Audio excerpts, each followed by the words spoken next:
It's the night of the senior prom, and everybody is there, even Carrie White. The girl no one likes, and everyone makes fun of. The girl who lives in that creepy house with her cruel mother. The girl with the strange power. But tonight, no one will laugh at Carrie. She'll be voted Queen of the Prom. For Carrie, it will be a dream come true. For everyone else, it will be a nightmare. Carrie, a new film by Brian De Palma, starring Sissy Spacek, Piper Laurie, and John Travolta in his first motion picture role. If you have a taste for terror, you have a date with Carrie. Rated R. These are the girls of Hamilton High. Tonight they'll be more beautiful than ever before in their lives. Because tonight is prom night. And someone will come to the prom alone, just to watch them dance, to see them fall in love, to see them die. Prom night. If you're not back by midnight, you won't be coming home. Rated R.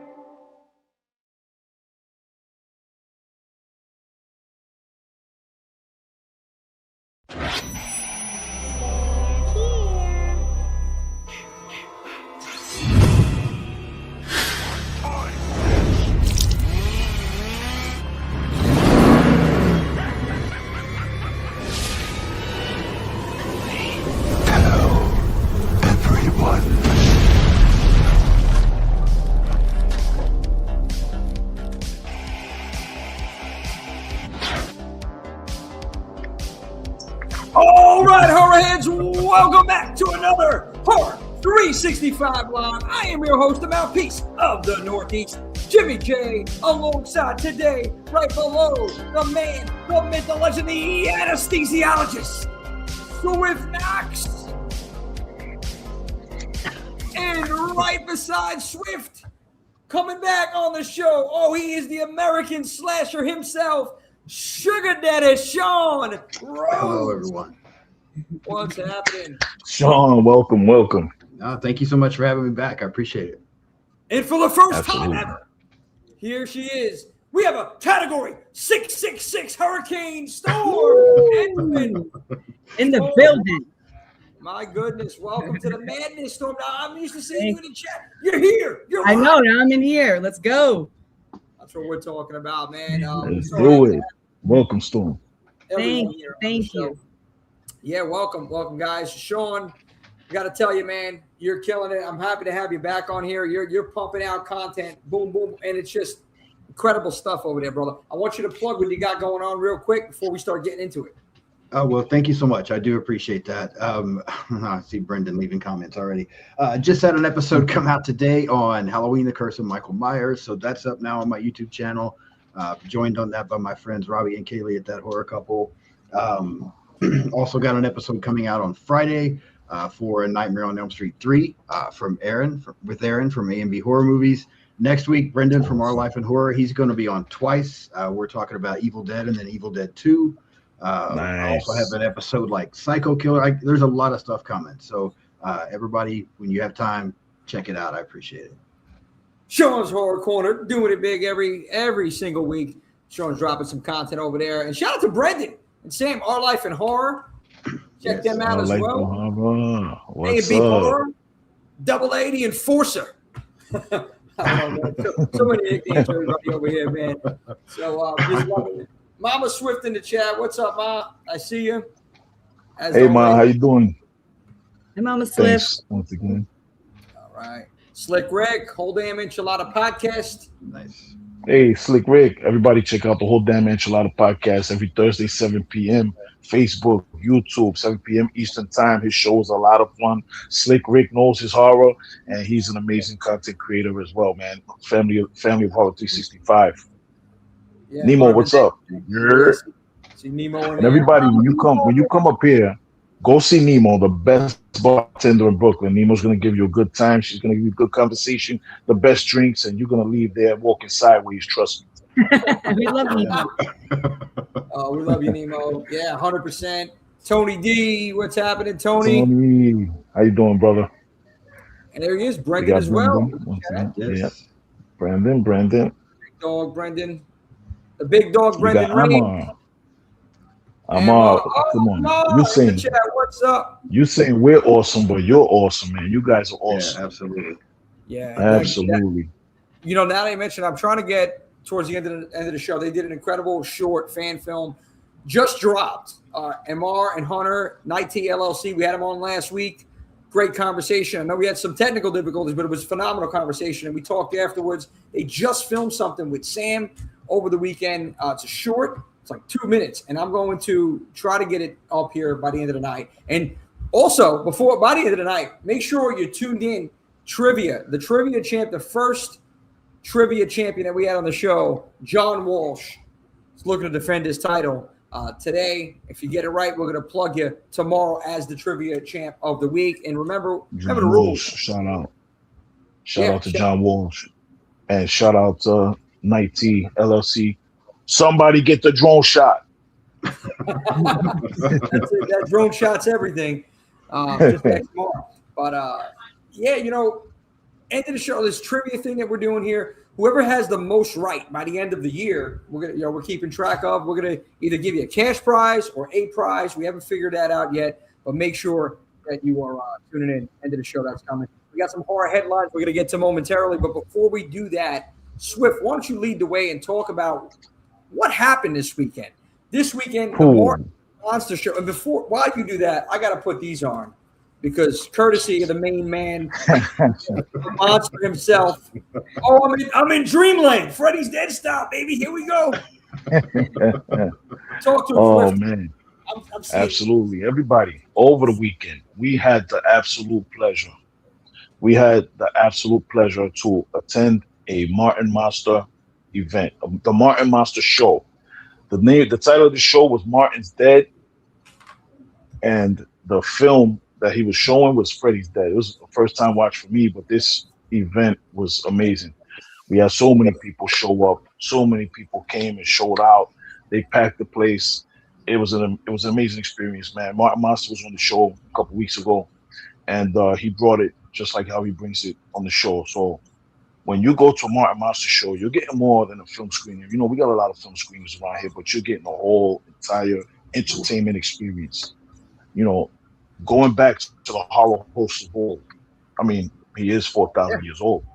You know, give or take, 4,000, 5,000 years old. But who counts his monster, like you said, who's counting after a certain time. But it was so much fun. He showed us love. He brought us up on stage. We had Horror 365 had to do what we do, and we brought an experience to that experience. So we gave the audience something that they really enjoyed. We had we had raffles there. We had great conversations talking about Freddy's Dead, and we had Lowell Greenblatt, the author from the Harker Press book, Nightmare Autopsis. It's a book about the Nightmare franchise, and Lowell he's a encyclopedia of the Nightmare on Elm Street franchise. Oh yeah, Nightmare on Elm Street franchise. Yeah, I know. The Nightmare on Elm Street franchise. What am I talking about? You see what happens when I talk about Freddy Torch? Yeah. This is what happens. My mouth starts shutting down. But it was an amazing time. We also had in attendance. Everybody who came, they got a print. They got a 3D print, and they got a pair of 3D glasses, collectible glasses for everyone who attended the show. Right now. This is wild. Yeah, you see this? Yeah, it was an amazing time. I kind of got when I was up there, I kind of got everybody showed a lot of love. A great reception for Horror 365, but I kind of got chased off stage with some tomatoes when I gave my thoughts about Freddy Krueger. That was funny. Nobody was testing you. Yeah, I wasn't the most popular guy that night, but it was a lot of fun, and can't wait. Anybody, if you can, go out to a Martin Monster screening. Martin Monster show is amazing. So much entertainment value, and just a great time overall. Yeah, Mike Ricci. Yes, I met. We had Mike. Mike was in the house. Mike was in the house. Thank you, Mike. Thank you for coming out. Incredible conversation with Mike all night long. Yeah. And I mean, the show was a lot of fun. Shout out to Martin Really Monster was. for just it being so organized, detailed. He told so many good stories.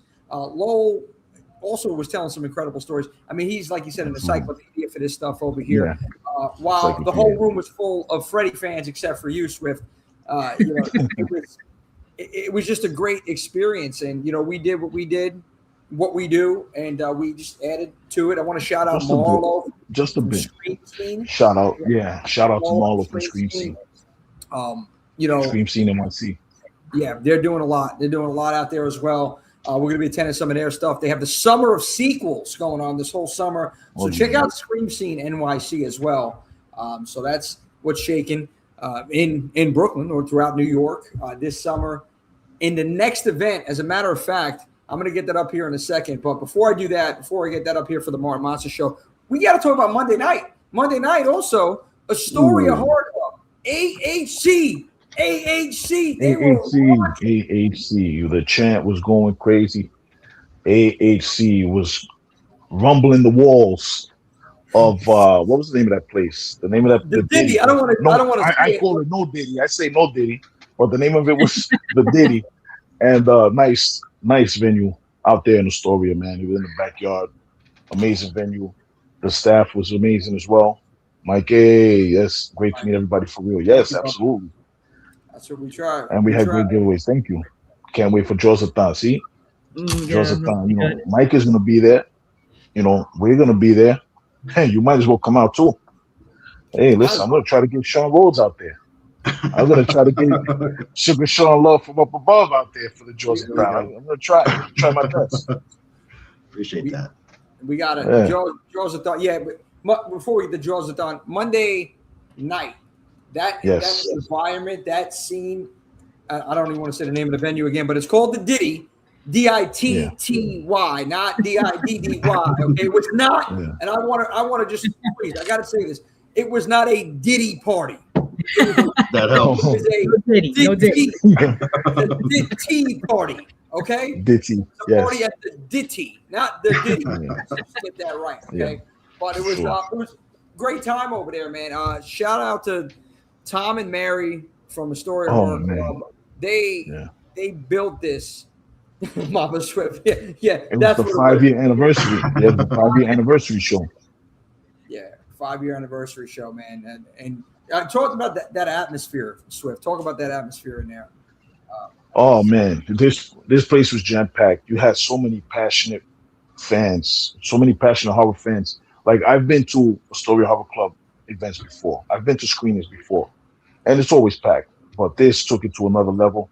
There was about, I want to say 60 odd some people there, and they were just there to have a good time. They were supportive. These are hardcore horror fans, and they're coming out to watch Scream because the very first screening that the Astoria Horror Club held 5 years ago was the movie Scream, the film Scream.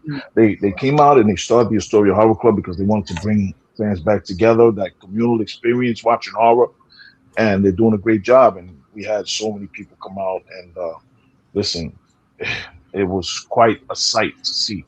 And we got out there, we started talking to some of the fans, thank you and shout out to Tom and Mary for they gave us a shout out. We got Horror 365 in the building, boom, everybody. So we were just connecting, with everybody and just talking to everybody, and so many passionate horror fans. It was great to see. It was a morale builder, it was a morale builder to see that the scene is so strong, so healthy. You know what I mean? So shout out to everybody for going outside, for coming out and deciding not to stay in your house and look at the walls all day long. Yeah. You got to get outside, socialize, and get those social reps in, and enjoy life. 100%, Swift. It was an incredible weekend out there. This is, to say the least, in New York. And there's more to come. And talking about Martin Monster, I was just saying the Jaws-a-thon. Scream Scene presents Martin Monster's Jaws-a-thon at Freddy's Bar once again, 6th Avenue, Brooklyn, July 12th. It's Sunday, and it's all day, and it's the Jaws-a-thon. Who knows? I might get a shark from Coney Island to come out there. It's going to be bananas in there. You never know what can happen when Horror 365 is in the building. So I'm telling you, this is going to be something that you got to come out. You don't have to stay the whole time. God knows after the second one it gets a little crazy, but Yeah. we're gonna have some raffles. It's gonna be a killer time, and they got good food over there, drinks if you drink. If you don't, they have soft drinks, whatever you want. You smoke them if you got them right outside. It's the vibe in there, the atmosphere. It's you got to see it for yourself. Oh, yeah. The core in there, it screams horror.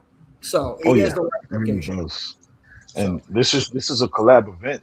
This is a collab event. Scream Scene and Monster bringing this event. And if anybody has ever been to a Scream Scene NYC event, those events are also amazing. Film screenings, and they also incorporate other forms of entertainment into it. They have a specialty menu made up for whatever film they're screening. They have drinking games. It's focusing on socializing. Hey, how you doing? Hey, Cindy, Focusing on socializing, which is, another beautiful thing. Speaking of that, I'm going to run down some things real quick, Jimmy, if you don't mind. Yeah, Everybody knows this show tonight is about prom horror, and Saturday, June 20th was supposed to be Horror 365's prom event, but a lot of people that we're tight with in this community, and even some of our sponsors for the event, were throwing events that day, and we wouldn't be.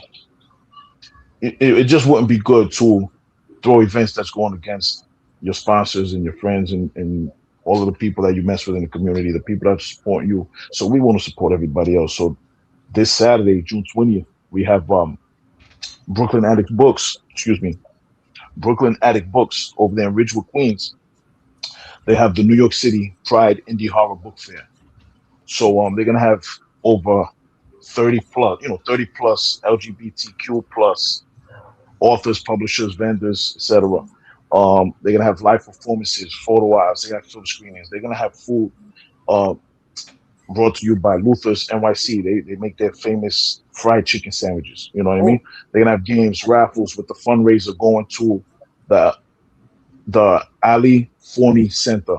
Now they provide LGBT youth shelter and services. And that's from 12 to 5 at a place in Ridgewood called TVI. And that's at 1647 Warefield Street, Ridgewood, Queens, 11385. Then they're going to have an after party at the Twisted Spine. So they're collaborating with the Twisted Spine to do an after party. Wait, there's an after party at the Twisted Spine? There's an after party at the Twisted Spine from 8 p.m. to 11 p.m. Now, the event is from 12 noon to 5. You got a little break in between, and there's after party readings at the Twisted Spine going from 8 p.m. to 11 p.m.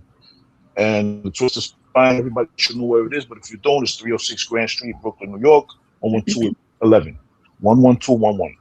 Now, you got that little 3 hours in between, talking about Scream Scene NYC, talking about Marlo. You got something to do in between those times.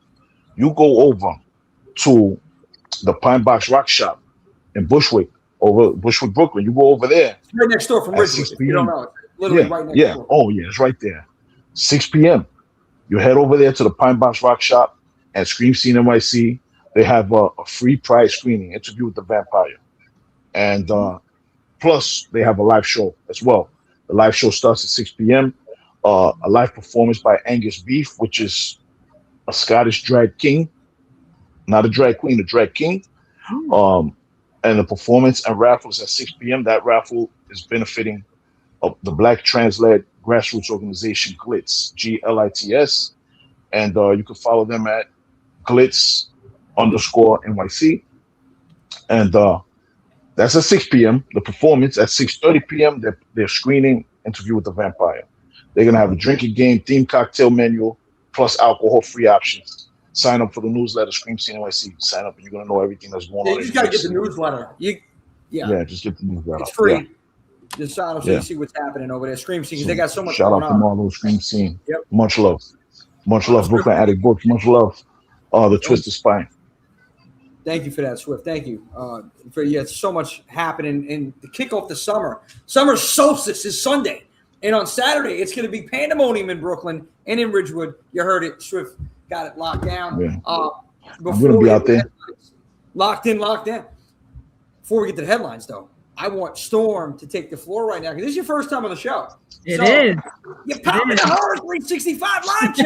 You have to talk to the crowd out there. Tell them a little bit about yourself and everything that's going on in the eye of the storm. Well, my name is Storm, obviously. I don't know. I've been a horror fan my whole life. I'm a mom of 3.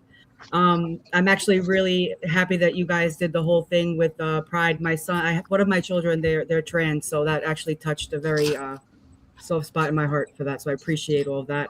Awesome. I'm a preschool teacher, and I don't know. I just love connecting with everybody. I love just talking horror with everyone, and that's it. Meeting new friends, bringing positive energy to everywhere I go, and that's it. That's just who I am. I love that. You were at a couple of our events. You were helping out. Close friend to the Princess of Pain, Paige Ann. I don't know if Paige is going to be popping on here at some point, but yes. So, I'm so happy that she brought you out. We got to meet you, and boom, you're here, Horror 365 Live. I know I had a message just to let everybody know. Sammy is on vacation this week. She'll be back next week. But she with Sam with Sammy, love you, Sam. Miss you. It's the unstoppable force. Okay, so I'm on fire now in more than one way because it's hotter than hell in here. But I think, you know what I think did it? I think it was just Freddy glasses, man. I think that's what it is, man. Fucking on fire. I can't do a whole show like this because I just had these on for a couple of minutes and I'm seeing blue and red. I'm like tripping out over here. But anyway, thank you, Storm. Thank you, Sean. Thank you, Script. Thank you. Away and thank you to the chat, everybody in the chat. Thank you for being here. Thank you, guys. Thank you for your continued support, man. Love you. Thank you for hanging out with us each and every week and whenever you can. A lot of people hit me up, Lord, listen, I couldn't make it last night. I was doing this, I was doing that. Listen, we appreciate you nonetheless, man. We love you. We got love for you. Thank you for the support. Yep. And if you haven't done so, like, share, subscribe. All right, here, YouTube, Horror 365 live. We are on Instagram at horror.365, on Facebook at horrorheads365. Shoot us an email if you want, horrorheads365@gmail.com. And then Twitch. Yes, we're streaming live on Twitch, which simultaneously, it's a 3-way stream going on here. It is Twitch, Facebook, and YouTube. And here we go. Twitch, horror_365. Hopefully we can have some other content for Twitch coming soon. Some more live streams. Swift and I were talking about doing another live stream. There's other people that may be joining us on these streams, but we're still putting some things together. So stay tuned, everything Horror 365, because as I stated, it's not just a genre. It is a lifestyle. We're living it, baby. We got weekly, Wednesday night, 7 p.m. Eastern, Horror 365 Live. We're going to get into the prom discussion momentarily. We have events that are going to be out not only in New York, not only in Pennsylvania, not only in Jersey, but it's going to be nationwide and worldwide soon. I'm telling you, as soon as we get the funding, we go worldwide. I'm not getting on a plane. I'm going to take a boat, guys. So I'll meet you there. But yeah, we got a lot of things happening here. And if you're looking to hire us, maybe if you want to hire us, yes, I said it, to host or organize your horror theme party, contact us. More on that coming soon. We're going to have package deals. Website's going to be up and running. Just stay tuned for all that good stuff. But yeah, whether you want a party or trivia, whatever it is, we have it all. We have access to everything, whether it's in-house or we have to outsource it. We have the connection. Contact us. We are going to give you a killer experience. But right now, I want to get into some of the top headlines right now of today because before we get into prom, I know those are waiting for prom. We're getting there. We're getting it. Stay tuned. Okay.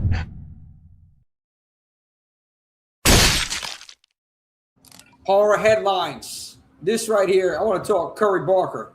Okay, reboot, Texas Chainsaw Massacre. I got to go to Sean first on this one. So, what's your thoughts on this? Seeing this news, I'm actually excited because what he's done recently is killing it, and I think I like the TCM franchise. There's some good ones in there. There's some bad ones in there too, but I mean there's some good stuff there, and getting somebody young, new like this to come in and reboot this and kick it back off for us. I'm excited to see what he can do. I mean, he's proven himself already, so I'd like to see what he does with this. Yeah, no, 100% agree. Storm, what do you think? I agree. I love the Texas Chainsaw Massacre, so seeing them to do another one and somebody fresh to do it, I'm with it. I'm 100% on board. I think it's going to be good. Never get enough of Leatherface. Swift? Yeah, of course. I'm interested in it. I'm interested because Texas Chainsaw Massacre as a concept and as a franchise, like there were movies that I really mess with, like the original 1974. How could you not love that? That's one of the grim memories of my childhood. I remember seeing Leatherface come snatch Sally or snatch up I forget the girl's name. She was running out and he came outside and it's daytime. Usually the night is when it's dangerous. This freaking guy comes out in the daytime, broad daylight, snatches her up and takes her back in the house. That was burned into my memory banks. But I really loved that one. I wasn't like my brother Sean right here. I wasn't really too crazy about Texas Chainsaw Massacre 2. It went a different tonal direction. There were some things in there that could have been cool, like him and Lefty going at it. Chainsaw for chainsaw could have been cool, but I felt they ruined it with the tone of the film, and it was just weird to me. It didn't feel like what I expected. And sometimes you don't expect things and they could turn out to be good, but it just didn't work for me. I really enjoyed. I think when Texas Chainsaw 3 came out, I liked it. And when the remake 2003 came out, I really liked that one. Yeah, so that one was one of my favorites. Yeah, it was awesome. It was awesome. It was. I was surprised. I was pleasantly surprised at how much I liked it, especially at that time. That 2003, we were still dealing with a lot of these other types of horror films that were kind of trash. The trash from the 90s, not the good stuff, but stuff that was kind of trash. There were a few good things here and there. But I'm interested to see what Corey Barker's going to do, getting back to the question that was asked of me, because this is a young guy. This is a young filmmaker, and he's a guy who knows what his audience wants. So I'm interested to see someone who's in tune with the audience, what they can do with this franchise. Because, usually you see these things, it's just a cash in, it's a cash grab. Occasionally you get somebody who really cares about the material. Like, I want to take this franchise somewhere else. But right now, you got a guy who's in tune with the audience. He knows what the people want to see. Clearly, you see what Obsession's doing. It was supposed to be on streaming already. It's still tearing up at the box office. Whatever you think about it, whether you liked it or not, whether you thought, it's overrated, I understand what you're saying. It's because so many people are talking about it. And when you have a project like that, that's when the project was understood. You know what I mean? That's when the assignment was understood and it was executed properly, because you got so many people who are not horror fans talking about Obsession. I want to see what he's going to do with Texas Chainsaw Massacre. Yeah, I'm excited. Well, yeah. See, so Curry, I'm going to read this straight from Bloody Disgusting. Curry Barker's Texas Chainsaw Massacre movie has been described as a reimagining of the franchise, but he's aiming to recapture the vibe of Tobe Hooper's original classic. He stated he wouldn't be interested if he didn't think he could find a way in that it feels fresh and new while still respecting the original. Now, he says, I want to make a new generation of people, this generation, scared and give them the feeling of, what if I went on a road trip with my friends and this happened to me, So he wants to capture that rawness and the groundedness of the original, he stated. And that's key. I think just the grittiness of the OG, but giving it some more substance and capturing the newer fans, because it's all about the next generation of fans. Mm-hmm. And I feel like like you said, Swift, he's in tune to the community right now. So I am definitely excited about this. But this is also one of multiple things actually going on. A24, they're talking about a series also, right? A24 got a series. I didn't look up any information on it. Anybody know some info on the series? I don't, but I'm kind of excited about it. I mean, I think some franchises need to maybe go that route when, you're starting to struggle with some ideas where the movies and things are concerned. I mean, look at what Chucky did. Whether you like the series or not, it kept Chucky relevant. Like, everybody's been talking about Chucky for years. It kept it out there. And, now that it had its run, it's going to go back and do something else. And so we're going to get Crystal Lake. We're going to get Jason in a TV series. Robbie needs to stop. We're going to get, now we'll maybe get some Leatherface, maybe Michael Myers down the road. I like the idea of mixing it into TV, because I also think you get to bring in maybe a little bit different audience. Not everybody goes to the movies. They should, but not everybody does. But if you can catch some of those people that, like watching this stuff on TV and binging this stuff, there's a chance to bring in some more people. Yeah. 100%. I heard a little. I agree with you 100%, Sean. I just saw Texas Chainsaw. Look at that. We'll Yeah. get to, that Sam was yeah, in. absolutely. Yeah. Yeah, absolutely. Sammy Sanders, he's doing it, and We're so gonna is show Robert that Downey later Jr. on. I got a clip Yeah, of it for 2 minutes. yeah, What yeah. were you saying? But about the series, about the TV series that they're working on. I hear I can't think of the kid's name. The kid from Top Gun, and he was also in the Total Recall. I forget his name. I know his name. I just can't think of it right now. The kid that was using the Total Recall remake. Oh my goodness. Yeah, I'm bad with names. Yeah, he's in shape. I forgot his name, but he's actually one of the executives behind that Texas Chainsaw Massacre television series. Like apparently he really loves the series, the TV series, and he's Powell. Thank he's you, one Brendan. of the executives. Glenn Glenn Powell. Thank you, Brendan. Thank you. Shout out, Brendan. Yeah, Glenn Powell. He's behind it somehow. You know, he really loves that franchise. So I'm interested in that too. Like, it's kind of like, you know, Sean knows about this. When we got with the superhero movies, we suffered in the 70s we had Superman. That was good. Right. In the 80s we had Batman, which that wasn't really my thing. But I understand why people liked it because it was so different from the bang, pow, zoom Batman that we had in the series that I saw in reruns. But the 90s, we really took a freaking beating. The Batman super franchise was disgusting. And anything Marvel was just straight trash. So it took for the people who really love this stuff to get of age and be in the industry to define the next superhero boom, where the movies were really good. These were people who loved the source material and they put their heart and souls into these movies. And the Marvel Cinematic Universe became the most successful film studio ever. You know what I mean? Or whatever, however many movies, however many billions of dollars that they generated. But we got that now with horror.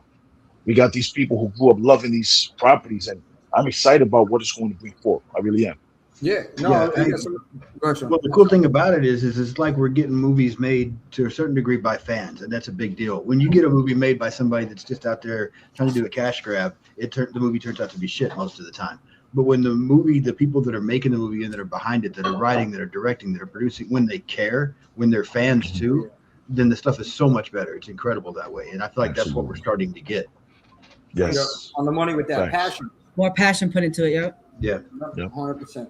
Brendan says, I think Barker will tackle this franchise well, although taking on an existing IP is always a challenge. Yeah, it is because fans are familiar with this. And they might have their expectations somewhere, and if you're not matching their expectations, they're going to shit on the movie. Absolutely, it's a crazy slope because as much as I feel how I feel about Texas Chainsaw Massacre 2, there's someone who that was their first introduction to it, and that's Texas Chainsaw Massacre to them. Right. There's some people who the next generation was their first introduction to it. And that's their community. Yeah, New Exorcist. I agree with that. How many Exorcists are we going to? How many? I know. I agree with that. I'm not ready. I don't really want a new Exorcist at all. No. I mean, listen, with Mike Flanagan behind it, I'm excited about it. I didn't hate the last one. Sugar. Yeah. There you go, Robbie. Sugar Sean Rhodes. This is the comment of the week right here. Sugar Sean Rhodes. Yeah, this Sugar Daddy Sean Rhodes. He just doesn't own pets. He is the GOAT. Or I get pet goats. He is the GOAT. There it is. I butchered it. He is the GOAT. Yeah, Sugar Sean is the GOAT. I appreciate that. Robbie and I have talked about some things, and he just likes to come on out and drop these inside jokes out there, and I might have to have a talk with Robbie. Well, I'm all for it. How the TCM franchise has been over the last 15. I don't know that last one. I liked the last one on Netflix. I'm not gonna lie. I didn't think it was bad. I like that one too. Yeah, the 2022, I think it was 2022. Yeah, 2022. Yeah. A couple good scenes in there. It was a fun watch. And Brendan, yes, in the 90s, it was the animated. Marvel and DC animated was pure fire, straight fuego. I agree with you.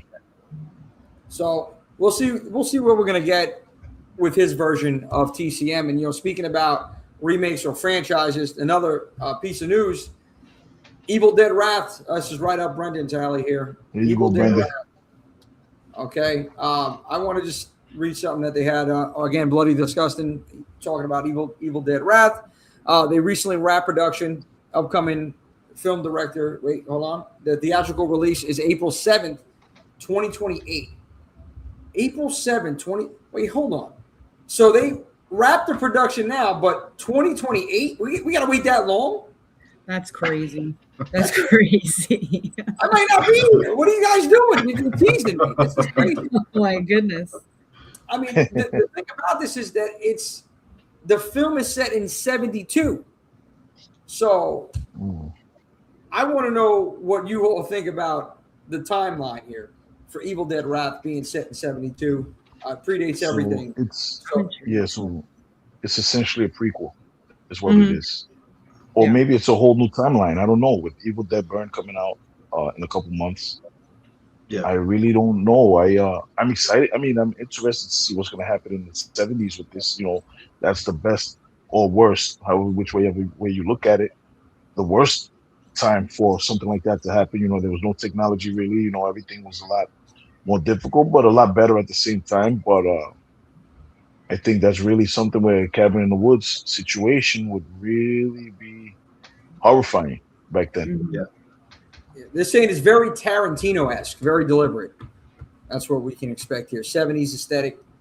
It's obviously 72, so I'm getting like, you know, Late Night with the Devil kind of.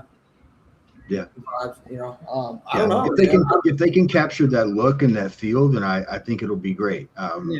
But yeah, I mean, like in the comments, we got to let Evil Dead Burn do its thing first. The burns got to simmer before we can move on to the next one, right? So, but yeah, I think if they can capture that look and that feel of the 70s and remind us of how good some of that stuff was just with the look, then it'll work. I'm curious. Yeah, Brendan, it is the 70s, man. Put it at Woodstock or something. Oh man, I was 69. Could you imagine that? Yeah, that'd be nuts. Could you imagine that crowd just all becoming deadites? That would be sick. Oh man, crazy. And then like, Jimmy had like a zombie Hendrix. Oh yeah, they got to do something. Oh man, that's crazy. Oh man, it just made me feel like I'm wearing these. Something with that. So no, man,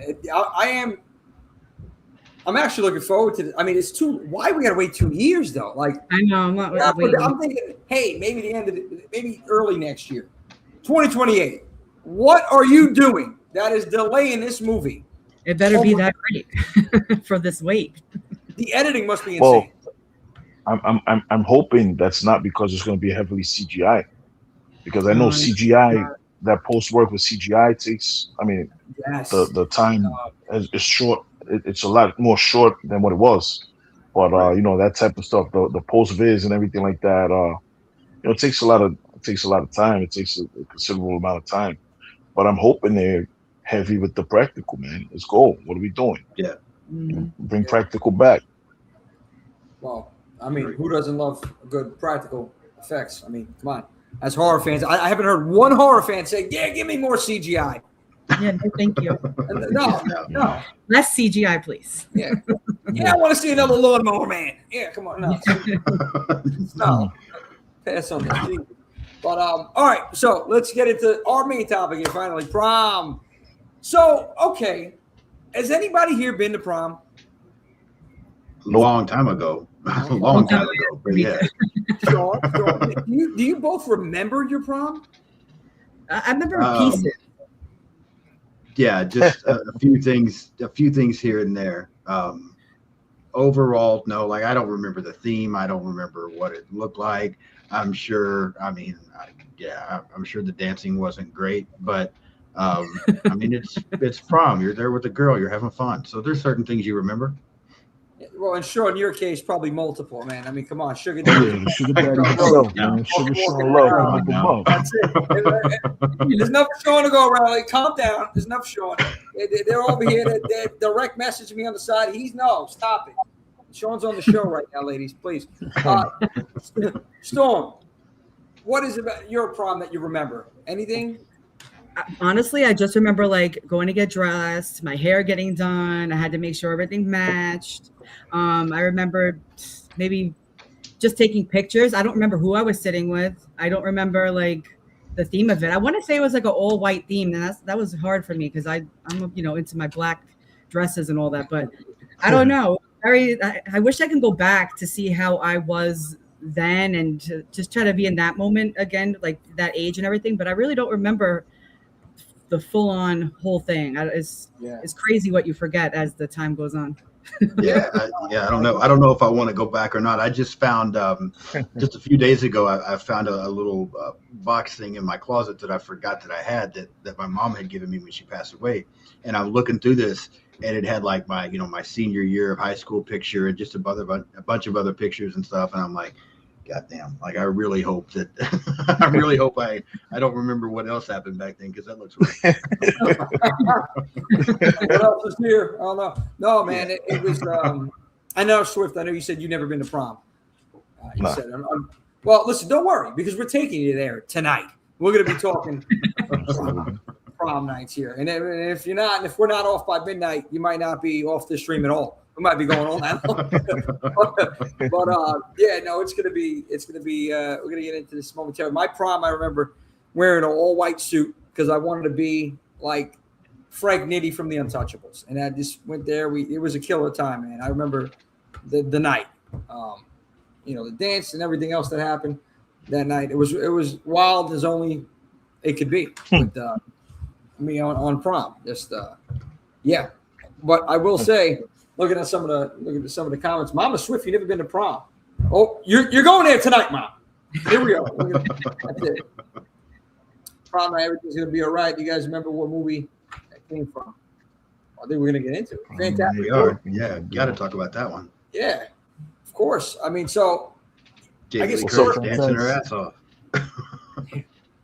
100%. Hold on. We need to see. Brendan's. We really don't. You really did. So did you have the Jerry curls go? I mean, what'd you have going? No, man, it was more like I think back then they called it like feathered or something like that. Like it kind of came down, but it was a little bit parted in the middle. And of course, I had, obviously some acne issues going on a little bit. And I'm just like, man, I can't believe I look like that. Something better with age. Listen, I see some of those old pictures too. I was like, what? This was me? Yeah, exactly. It was pretty freaking bad. But yeah, the first one, I guess we got to start with the OG. We got to start with Carrie. You got to start with Carrie. 1976. Thanks for joining us. Yes, indeed. 1976, baby. Directed Brian De Palma, based on a Stephen King novel. This movie almost never happened. Well, the book never happened. Stephen King had the script. His wife was the one that actually made this come to fruition. So you got to thank her. But we got basically Carrie Wright. She's socially awkward. She's bullied at school, emotionally abused by her mom, super religious mom. And she has physically abused as well. Physically abused, yeah. Just abused all around by her mom. She has these telekinetic powers. She realizes, starts to build some confidence, but then this prank happens and it pushes her past like a breaking point. So we get into Carrie. You guys, from this movie, from Carrie, I guess everybody might say the same thing, but what's your moment that stands out in this movie and it being a prom theme movie? Just talk to us about how you feel about Carrie. We can start with you, Storm. Carrie was always one of my favorites. I obviously the end is my favorite because the bullies all get what they deserve.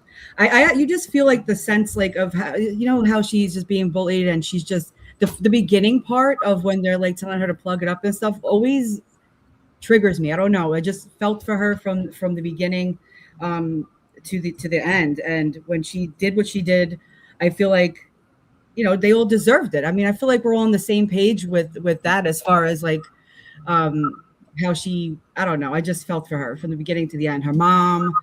And then when she gets a little sense of peace with the boy, I always wondered if he truly did like her. I know that, he makes, it was with the friend that did the whole thing for her to take her to the prom. But like, I always wondered if he really did kind of like her. I don't know. She always was handed the short end of the stick. Yeah, no, it's very well said there too. You know, you talk about revenge, and it brings up this argument. Now, is Carrie the villain, or is this something that she's been a victim for so long? It's gotten too far, and now she's getting her revenge. Like, where did she fall in at the end of this? For me, I wanted to see everybody get it. Yeah, me too. Yeah, 100%. What do you think, Sean? Yeah, no, I agree 100%. I think I really like this movie. I still enjoy this one. I think it holds up so well. I think it's an uncomfortable movie because there's some, just watching the way she gets treated, what she has to deal with. And the stuff with her mom, man, that's the stuff that stands out to me the most. Yes, that ending is a fantastic ending, but just watching the way her mom treats her, the things she has to deal with from her mom, that's the part that I'm always just like, damn.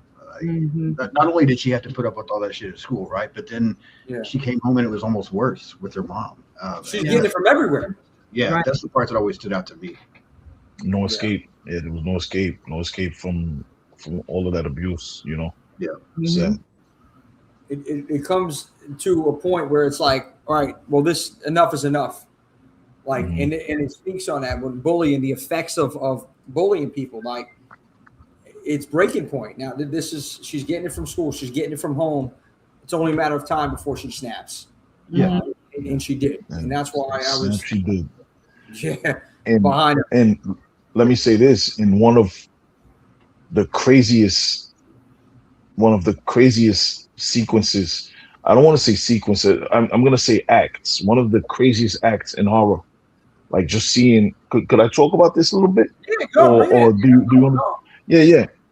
You just see she was such a timid, shy young girl, student, and you just see that act when after prom and what happens. Everybody, I'm telling you, please go watch this film. Carrie 1976. Go watch this film. And you see when what plays out, and you just see, like you said, Jimmy, the snap and that departure.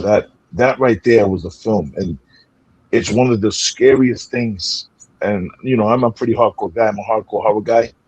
I saw this movie as a kid, and that was one of the things that was burned into my memory. Like, oh, they treated this girl this way, and she snapped. And not only did the people who were the source of her abuse, not only did they get it, but she gave it to her mother too. The students. Oh man, I'm over here spoiling. I'm sorry, but she gave it to everybody, and I remember thinking like, "Yo, if I was driving down the road, would it be over for me? If I was just an innocent person driving down the road, would I feel the wrath of Carrie? Would I feel Carrie's consequences? Thanks, Mom. Would I feel Carrie's consequences if I just happened to be driving down the road, minding my business, just trying to get where I want to go? Like, it's one of those things that are so scary. It's like, man, you're really powerless against someone with so much immense power, and you're at their mercy. Like, I loved the concept of the film. I just thought it was amazing, like the contrast and how they turned to night so quickly. Yeah. This is very well said, all three. I mean, I think we're all in agreement that we're siding with Carrie. Everybody, everyone there deserves Carrie. Oh, for sure. I don't even know why that would even be an argument. Like, oh yeah, but is she the villain? No, she's not the villain. No, she's not. But so here's the only argument whatsoever. And again, I'm with Carrie, so I'm not saying this is how I feel. Yeah. Because most of the people that died at that prom 100% got what was coming to them. But there were a few that probably had nothing to do with it. So what about that small handful that they were innocent? They're fine. They're just there enjoying their prom. Maybe some of them even got made fun of at the same time, because that's a rough group you're with there. Yeah. They went down too. That's the only argument that Carrie is a villain. She's not the villain, but she's a villain. Is there was probably some innocents that suffered as well because of that. But then at the same time, we don't really see that, so it's hard to feel that. So you're just for Carrie. Yeah, it's true. No, you're true on that. I mean, it's true. The Brick 692, welcome to man. It's Tony Massari, Big Tony. Welcome to the party, the prom party tonight. I mean, we should have had a disco ball somewhere here. I mean, we're celebrating. We should be dressed up in gowns and tuxes. We should have recorded it live in the limo. I mean, It's the whole thing. If the first movie that comes to mind when you think of prom, well, this is one of the two. Is this one? It's Carrie, and it's the next one we're going to get into in a second. But Sean, that's a good point because there had to be some innocent bystanders there. That got unfortunately, but like you said, this is what happens. This is what happens from all the bullying, from all the abuse. And we see this not only on the screen. Unfortunately, this happens in real life. And that's the sad part that is still relevant today. The bullying, either one or two things end up happening. Either, that person, takes themselves out or they take out other people.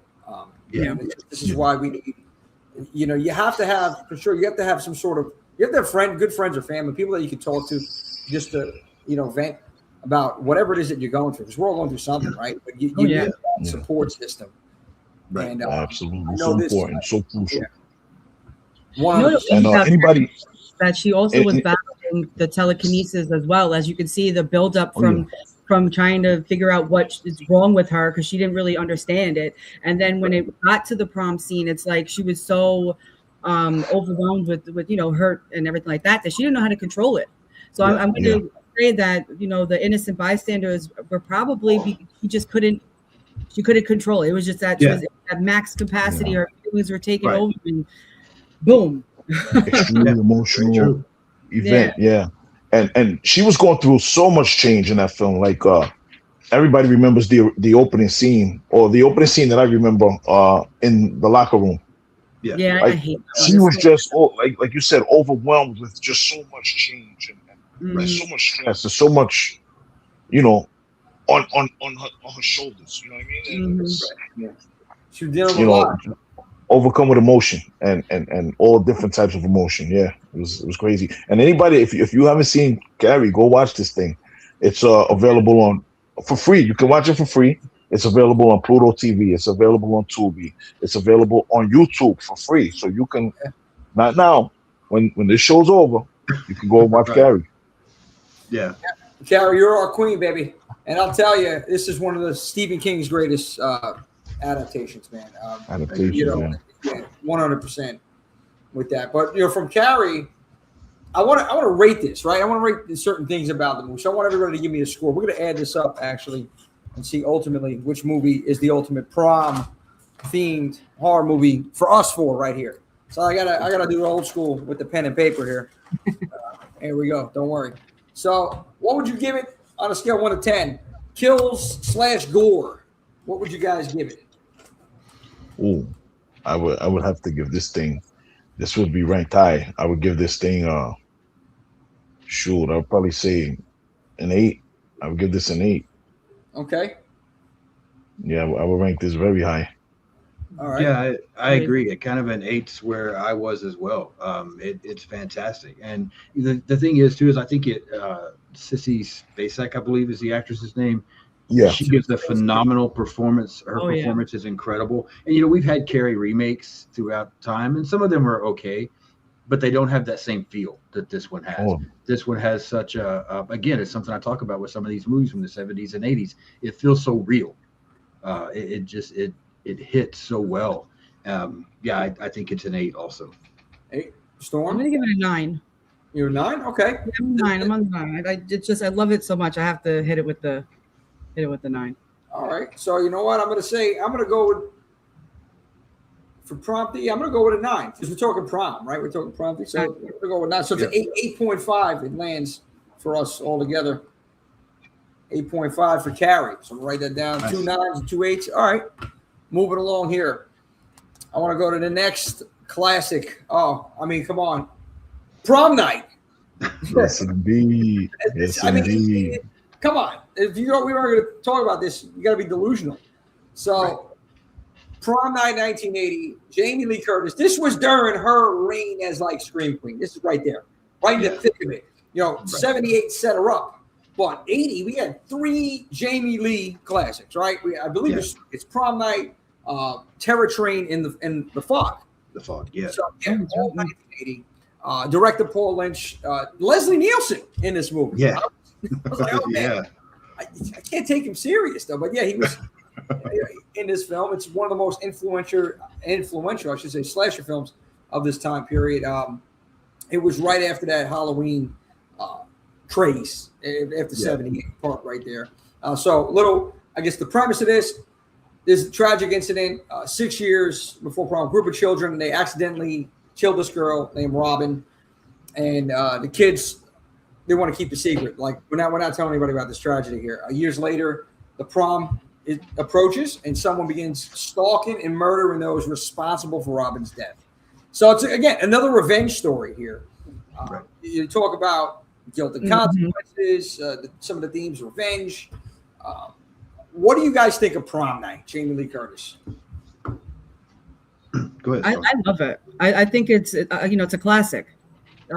So you got the whole disco era in there, and then you got the end ultimately, which we won't. I don't know if everybody you should have seen it already, but if you haven't, it hits at the end too. The whole thing. 100%. What do you think, Sean? Yeah, I 100% agree. I think this movie is so much fun. This is one that I feel like I like it more every time I watch it. It's just this ought to be on a list. Like if you've got somebody that's new to horror and they like slashers, like this movie ought to be like you have to go see this one. Like this is a must watch. You need to see Texas Chainsaw Massacre. You need to see Halloween. You need to see Friday the 13th. You need to see Prom Night as well, because it's perfect in that early 80s slasher vibe where we got, in my opinion, so many good, fun movies. And like I said, Jamie Lee Curtis dances her ass off in this movie. You can't hate that. Oh man, she was wrong on that dance for Jamie Lee Curtis, man. Never go wrong with Jamie. I couldn't believe it. I couldn't believe it. Like when I watched it again after. I watched it maybe about 10 years ago. I saw it when I was a kid, and I rewatched it maybe like 10 years ago, and I'm like, wow. I'm like, man, she was really a young girl back then. She was at the times. She was plugged in. She was 100% plugged in, man. Some of those moves, the high kick and all that. I was like, wow. Absolutely. When she was dancing, I was getting up there and she's the greatest dancer. I was going around, man. I was like, yo, Jamie Lee was killing it, man. Yeah. The thing about this film, man, it really. I'm sorry, Sean. No, you're good, man. That was it. I think the performances are good. The kills are fun. I like the story. I mean, it's pretty basic. We've seen it a lot in these movies, but it's still fun. I really enjoyed this one. But no, you're good, Swift. Go ahead. Yeah. Okay. Yeah. Prom Night. Listen, I'm not gonna be long-winded with this because I know I've been talking up like crazy, but this film, like Sean said, it had that 80s feel. Even though 1980, probably shot in 1979 or something like that, it had that 80s slasher feel. Like there's a feel when you watch these types of movies, like the original Friday the 13th. This one, it's the 80s, but it has a distinct feel. Like Sean said, it's something that it's just so nostalgic. It feels like you're transported to a horror time. And this movie was no different. At the same, you had the characters that I really didn't care about. The beefy dude. I wanted that dude out of here, man. But the movie felt like the Prom Night part of it felt like Prom Night. Like it felt like that's what I think prom would be. Like prom, yeah. It felt like that. Like a bunch of these young people. I mean, listen, they weren't that young. Jamie Lee was probably the youngest one there. But it felt like this is what prom looks like, and this is Prom Night, and you had some of these kills I really enjoyed. It's a real nostalgic watch for me. Like it takes me back to man, this is a certain time in horror, the time that I really enjoy. I'm a slasher guy, and much like Sean said, I think when you're talking about showing people 80 slashers, this is one that you have to put on that list and say, listen. Whatever you do, you have to watch this one. I agree with you 100%. It falls into that category because they're so that horror couple mentioned that they did an episode. We did an episode on Prom Night on my channel a while back that they were on with me. So we talked about some of this. But I had somebody. Yeah, I had somebody the other day that feels like because of what's going on right now, like with the back rooms and Obsession and stuff like that, that we're in the golden age of horror. And look, I'm glad these movies are doing so well. That's great. But there's just nothing like this 80s time frame to me, being a slasher guy, because we always talk about like late 70s, early 80s. We talk about Texas Chainsaw, we talk about Halloween, we talk about Friday the 13th, we talk about A Nightmare on Elm Street and Child's Play.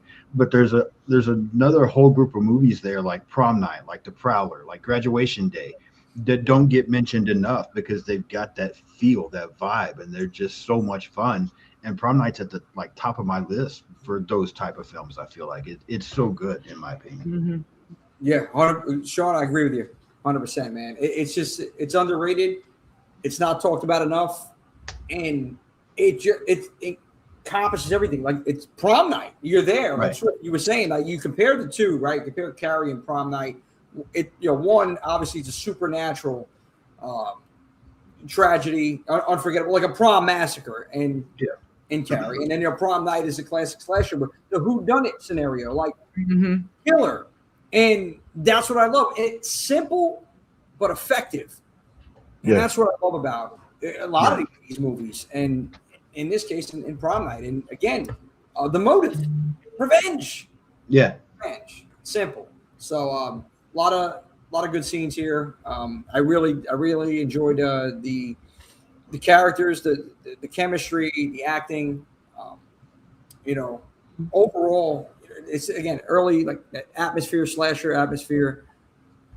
I want to ask you guys, I guess, Prom Night, scale 1 to 10, where does it fall? I'm going with 10 on Prom Night. Yeah, because prom horror. I mean, yeah, I would say. I would say a 9. I would give it a 9. I'll definitely give it a 9. Yeah, that's a high score for me. Yeah, I'm with you, because here's what's tough when you compare these two movies, just in my opinion, like my take on these movies. If you put the two movies side by side and you compare them, Carrie is probably a better made film. It was probably done better. But Prom Night, and maybe it's because I'm a slasher guy, is a more fun film. They're both really good. They both accomplish what they're trying to do. They both happen to be on prom, but they're so different at the same time. And I really like Carrie. I think Carrie's a really good movie. That's why I gave it an 8. But Prom Night's just so damn fun. So I would probably say a 9 for Prom Night. 9. I'm with you guys. 9. 9, 10. So got that. Yeah, Prom Night. Favorite moments from Prom Night. I mean, I got it. Jimmy Lee's dancing, right? I mean, I was gonna say, it's no atmosphere, man. It's badass, man. It is cool, and the funny thing about it is that dance scene goes on so long. I mean, it goes on so long, but you almost don't realize it because it's just so fun. You're just enjoying it. But I don't know. I think one of my favorite scenes is like the guy that Swift was talking about that we don't like. Him getting killed. That's so much fun. Getting to see him get wiped out. I enjoyed that as well because, again, on these older slasher movies, one of the things I like about them is you get enough bad characters in there, and I don't mean bad performance. I mean the characters not being any good, that you want to see them get killed. So they almost make you root for the killer in these films because you hate some of these people so much. But then they also give you one person. That Jamie Lee Curtis tended to be that person quite a bit with Laurie Strode and then her character in Prom Night, that kind of thing. One person that you're pulling for, and I think that's a good balance. But when the muscle weird, I don't know, grease dude gets killed, I kind of like that. Oh yeah, I loved it. I gotta say, my favorite scene was the dance scene. Listen, let me tell you guys a little fact about this movie. They shot this movie using popular music at the time, right? But they didn't have the money for the rights, so they had to get a composer to compose all new songs to go in this film that had the same tempo and everything as the popular music that they used. And I thought the music that they used in the movie was bangers. I thought that was fire. Right. So it's like you did a ripoff of popular songs at the time, and you made bangers in your own right. Like, that was amazing to me. Yeah. I actually love the songs for the movie. I want to hear that. I want the soundtrack for that film. You know, like absolutely. they really did a good job. Like They did. they really did. I really enjoyed the music here, but the dance scenes, man, I'm just never gonna forget Jamie Lee Curtis, man. She got out there and started, man. That was my favorite part. You know, when I think about prom, those are the types of things I think about. Like I'm like, oh, I could only imagine that. You know what I mean? So it's a fun movie. Mhm. So, Storm, as a female, right, getting ready for prom, you've seen this whole scenario go down. Is that accurate? What you were seeing these ladies do, just all that with the makeup, the hair, just talk about that part of it. Just getting ready. Getting ready is always the main focus before the prom. Like that's all we're worried about. Just as long as we get to walk in there and you get to see what we're wearing and everything else, falls into place. But it's 100% about your nails, your toes, your hair, the dress, the accessories. Everything has to match. It's stressful. It is. It's very stressful. You're sitting in the chair in the morning. Like I remember being in the chair for at least 2 hours before going into, it's just it's worth it though, I guess, but it's 100% stressful. And that's, we do it. Women always have to do it. We have to do it, obviously. Yeah, it's so funny, and I really hope that I don't want to be like too I don't know what the word is, too blunt with this, but prom is such a, because I went to 2 of them when I was in school, and prom is such a funny. No surprise. It's such a funny thing to me though, because we talk about the prom like it's this big huge event, right? But for the women, it's what happens before the prom, like trying to get ready, have the right hair, the makeup, everything that Storm was saying. For the guys, it's what happens after the prom. And so it's just the prom in the middle is just part, it's just something we all got to go through. Yeah. It's 100% true. That's a great point, John. Yeah, that's it. Those are jewels dropped by the sugar daddy himself right there. Ladies worried about before, we're worried about the after. And where we're going. Just being real, man. Just being real. Because you guys could just throw on tuxes and stuff. We have to make sure everything is in line and don't forget. And what the girls do. No, go ahead. Go ahead, Sean. No, you go ahead. We didn't care what we look like. We just wanted to know what y'all look like. Just we throw something on. We don't really fucking care. Tie might be crooked, hair all fucked up. We're fine. We're just going to see the girls. Yeah. We got these things now. Where they do the send-offs, the prom send-offs for the girls. They they take pictures in front of the house and everything. It's a whole thing to do. They got food, they got everything. It's a whole party before the prom, and it's just to send off the girls to the prom. Like the limo comes, picks them up, they take all the pictures. It's all the pageantry, all of that type of stuff. It's just like the prom is actually the down part of it. Yeah. They even have like runways and stuff now in front of people's houses. Wow. We really. I just wanted to get in the limo. they have DJs outside, pictures, props, and everything. I was like, wow. They want the whole neighborhood to see. I'm going to prom. A whole production. Yeah. It's production. It's gotten out of hand, but I mean. I can only imagine for the ladies how long it takes. Like I think Brenda just said, it's an all-day affair, and I like how they captured that in this movie. Like them just getting ready, and it just when you think of prom night or prom horror, it's right here. It's prom night. Right. So everything about that night and the dance scene being overextended. I mean, I thought that was a great job that they did that because it showed a lot of the actual dance. Of the actual prom itself, I should say. In this, it became immortal, immortalized. An immortalized scene. Like that's what I think about. And I would tell everybody go watch this one too. There's also a 2008 remake that's fire as well. But I love that. Go check this one out. Yeah. Go check out Prom Night, man. That remake gets a bad rap. That remake is not a bad movie. It's fun. I don't know why people hate that so much. It's fun. Yeah, it's absolutely solid. I'm surprised that. It's not bad. It's solid for the era that it came out. 2008. The remakes were coming out at that time. You had Texas Chainsaw Massacre remake. You had The Hills Have Eyes. They did well. A lot of good remakes came out around that time. But then Prom Night came out, not too much fanfare, but you check it out and you're like, wow, this is really surprisingly good. It was better than you would be led to believe, and you could watch it. That Prom Night remake of 2008 is 20 times better than that Nightmare on Elm Street bullshit that we got in 2010. Oh my God. Brilliant. I only watched that once and never watch it again. I never watched it at all. I felt like they owed me money for watching that remake. Yeah, absolutely. I'm like, what is this? Holy crap. Paige, look at what Paige said. I spent $600 on myself that night. This was 2013. I can't imagine what that would cost today. Holy moly, $600. Back in 2013. I hated prom. Right now, it's $600 just to get a slice of pizza and a soda. You ain't lying. Yeah. Oh my God! Yeah. Good slice. Yeah. It's. I'll tell you. No, but going back to that 2008 real quick. We're gonna get to another movie that not many people may have heard of. Maybe you have. I don't know. From 2008. We'll wait on that one.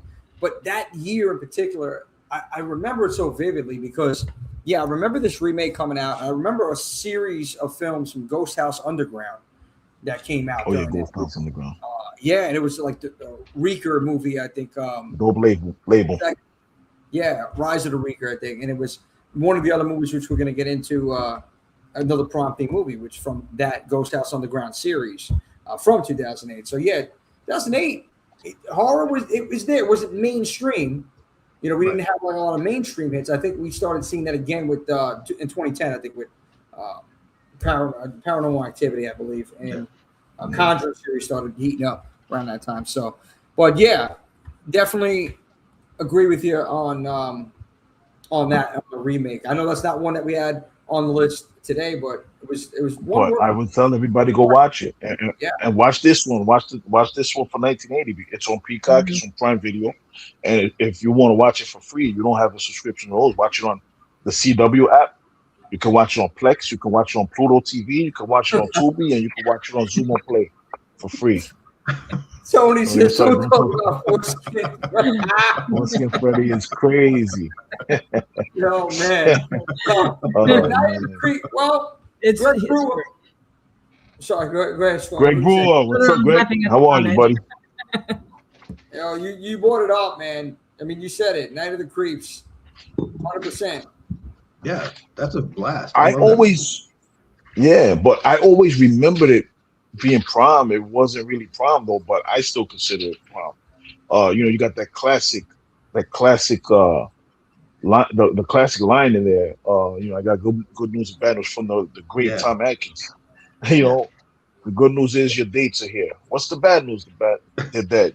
Iconic stuff. Like this is what I'm talking about. 80s horror, iconic imagery, iconic lines, iconic phrases. Like Tom these are things that forget about it. Tom Atkins. Preach. Sean's like the modern day Tom Atkins. He's got she's got enough sugar to go around for everybody. Night of the Creeps. Popped it up there. But this guy with that stash, he was the Clint Eastwood of horror. Okay, he was badass in this thriller. He just wanted to be thrilled. But he was incredible in this. He made Night of the Creeps, in my opinion. I agree. Yeah. Oh yeah. He made everything. He made everything, man. It's true. Halloween 3. Yeah, I mean everything he was in. This Night of the Creeps was a fun watch, though. I mean, because dude, it was a melting pot. I just made a post on this. I think it was like last week. Night of the Creeps. It's a melting pot of multiple subgenres here. You got alien invasions. I mean, it's a wild monster movie, creature feature. It was everything. It was a throwback. It had that throwback feel to like the old monster movies back in the day, like where the sci-fi horrors that the old ones back in the day. So many. It had that feel. You know what I mean? It started in the 50s. It started as alien invasion. And then it's a little bit of zombie outbreak now. It's fucking flamethrowers. I'm like, this movie's wild, man. But it was a great watch. I mean, you gotta watch. Yeah, if you haven't seen 1986, Night of the Creeps, definitely, it would count as a prom. We can put it under that category, prom horror. Even though it was taking place at a sorority house, and it was the at the sorority formal dance. But I'm counting it as a prom horror. I'm counting it. Yeah, fight me. And you know, the creeps could potentially still be out there. The creeps and the freaks. Oh yeah, there's a lot of creeps and freaks out here. Oh yeah. Tell them, Sugar Daddy. You know, I think between Tom Atkins' performance and just the practical gore effect, the practical effects in here, it was like on the upper. It was like a B+ movie. You know, it was like almost in that B movie range. Like like a B+ because they did a great job with this. It was a good watch. So yeah, Night of the Creeps. Fun, so much fun. Yeah, definitely fun. Any other thoughts on? Because I know we threw that in there. Any other thoughts on Night of the Creeps? Anything you guys think about? Go watch it. Definitely watch it. Definitely it's fun. It's fun all around. Definitely go watch it. Yeah, so much fun. Another one that I think gets forgotten about a lot of times because I don't feel like you hear a whole lot about it now. But yeah, like Swift was saying, it's that 80s stuff, man. You get classic lines, you get great scenes, you get fun kills, you get everything. So yeah. Talk about 80s. The Prowler. Yes. Okay. This movie, it gained a cult following. Right now, 1981. It came out in that year. 81 was a incredible year for horror movies, man. So many good movies came out that year, and this was one of them. The Prowler. Talk about it, Sean. What was that? Well, I mean, it's one of the ones that I mentioned earlier, and I was I was thinking about it earlier when we were talking about stuff, and kind of like Swift was saying, it feels like a prom movie. I think it's actually more like a graduation dance that they're having in the movie instead of prom, but it still has that same feel. I mean, it's the same damn thing.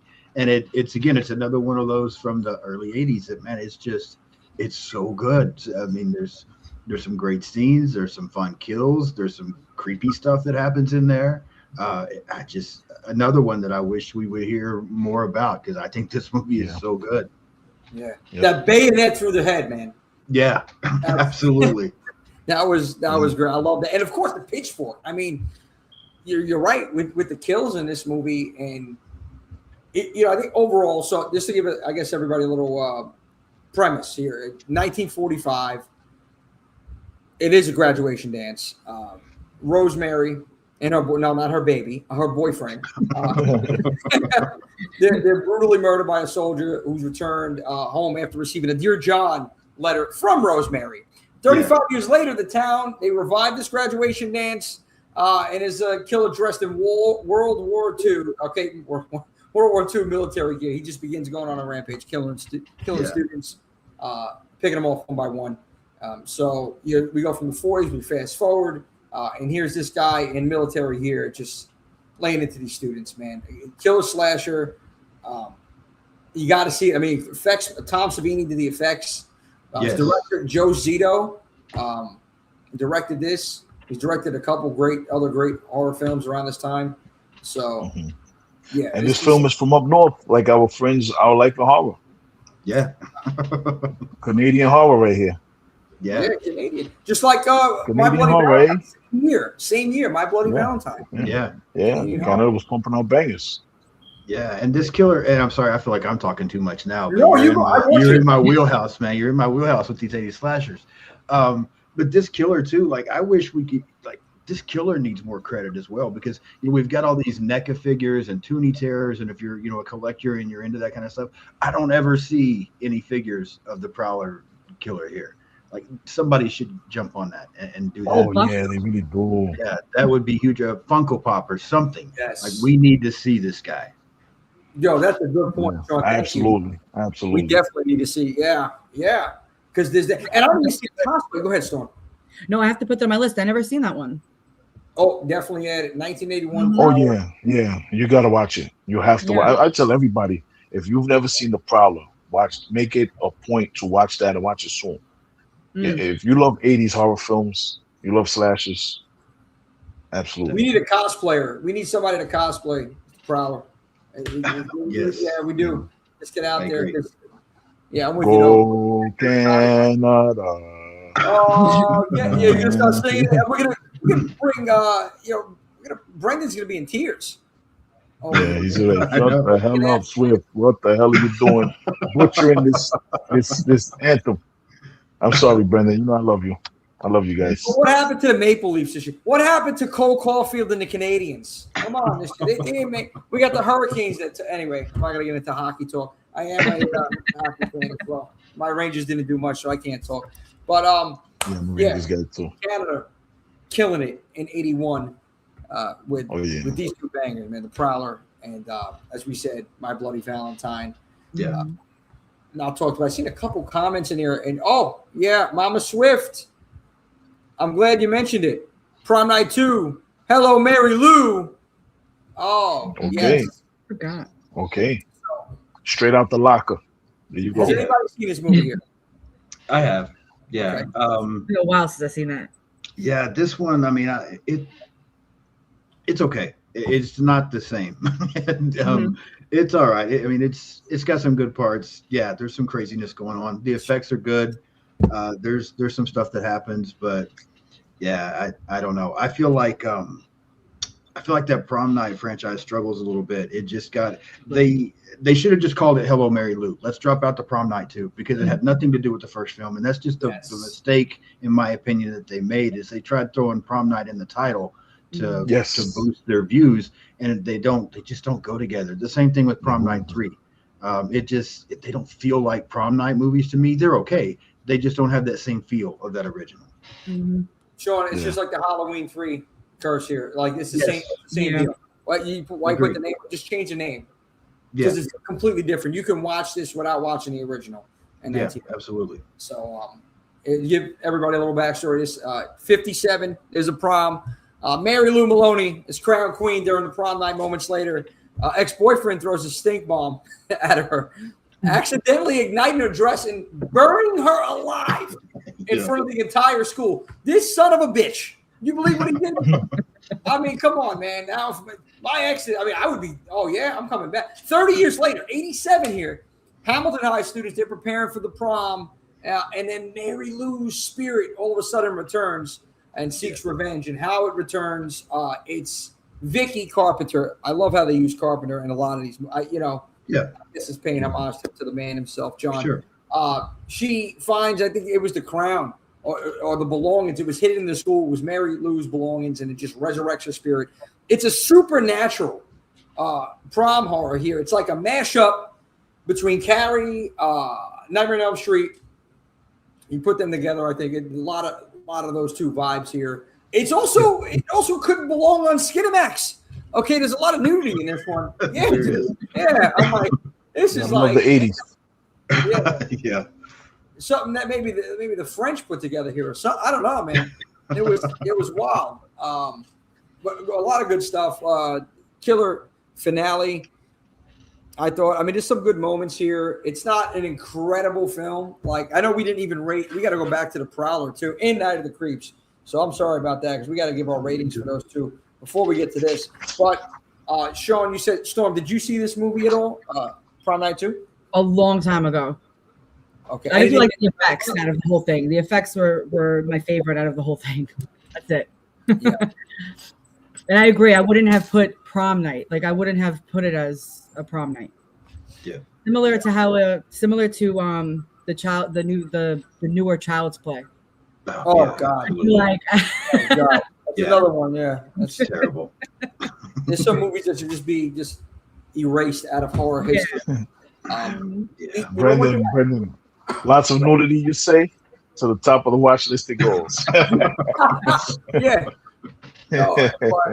Brendan's funny. Yeah, you gotta just pop it on tonight, man, Brendan. Okay.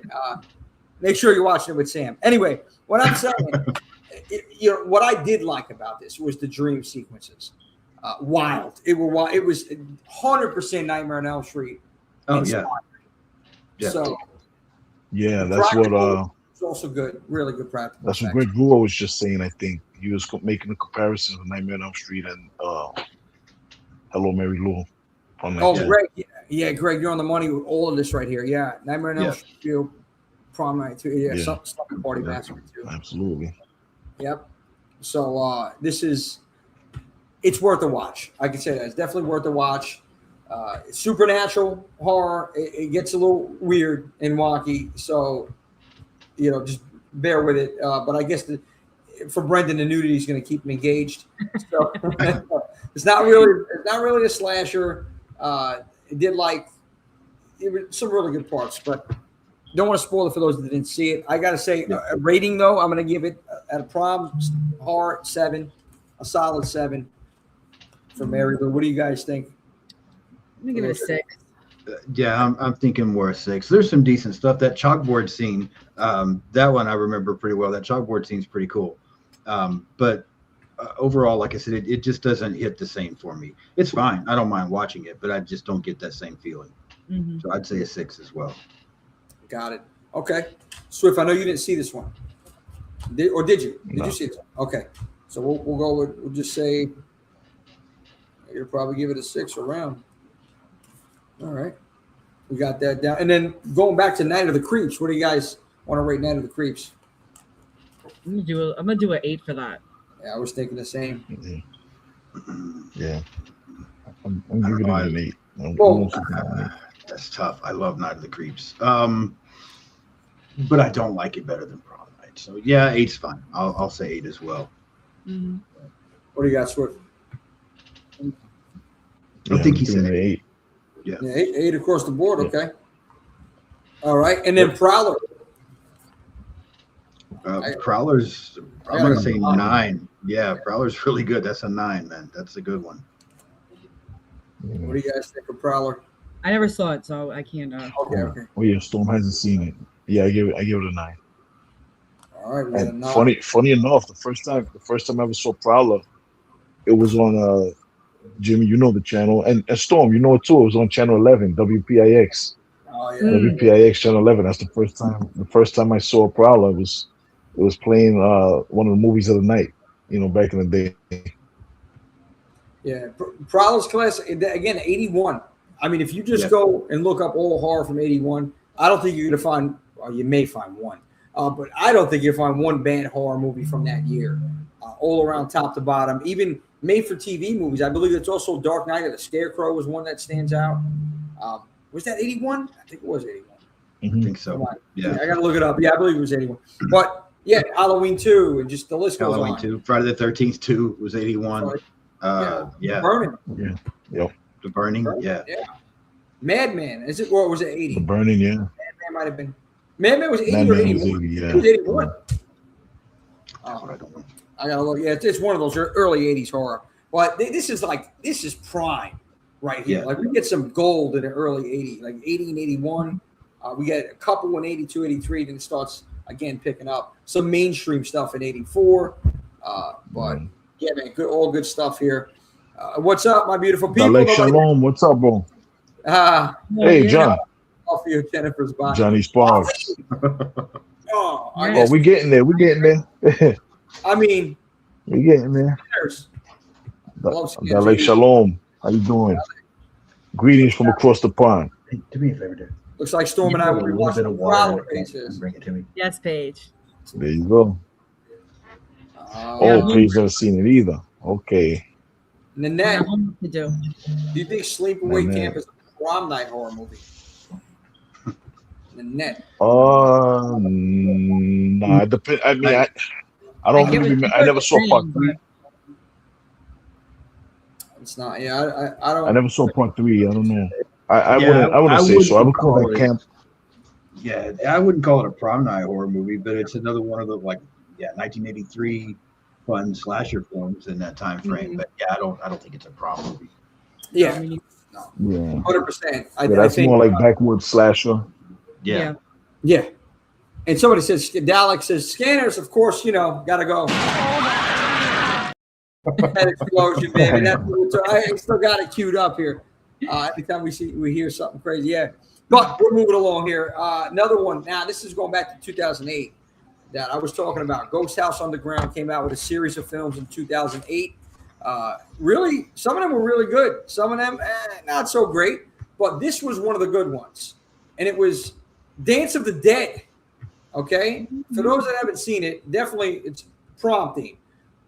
Great. Coming of age, prom theme, punk rock, zombie fest. I mean, it also has Return of the Living Dead vibes because these, essentially these zombies now there's a green gas.